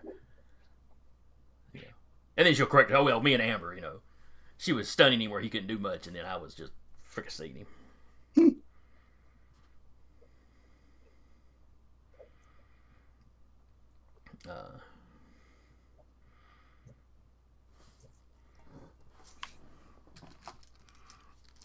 The only thing you might notice over the next few days is Amber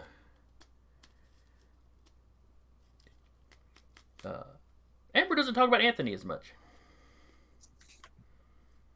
It's not that they're not still hanging out some. They are. It's not just the constant talking. She seemed quieter. Really, just in general. Maybe the vampire thing freaked her out. Who knows?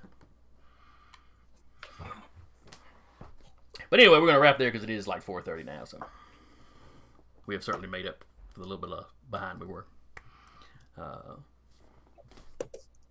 So that was issue 6. Hope y'all enjoyed it.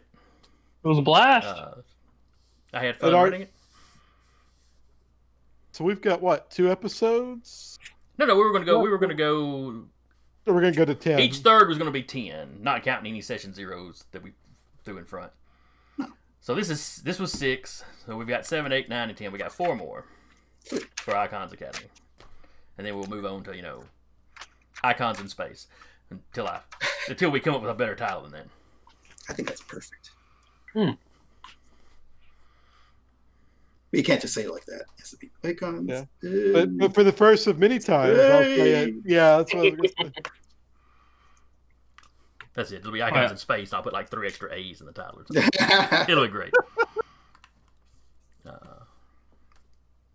But anyway, if anybody that comes by to watch or listen to this later, hope y'all enjoyed it. Hope y'all show up next session, which will be 2 weeks from now. And until then, again, I've been the GM, Jason, and with me has been Zach playing Lucuna Lane. Have a good night. Taylor playing Rigajig. See you. Curtis playing Putty. Laters. And Mike playing Blessed Thorn. I see what you did. Yes, just a reverse order. Very fancy. And we'll see y'all next time.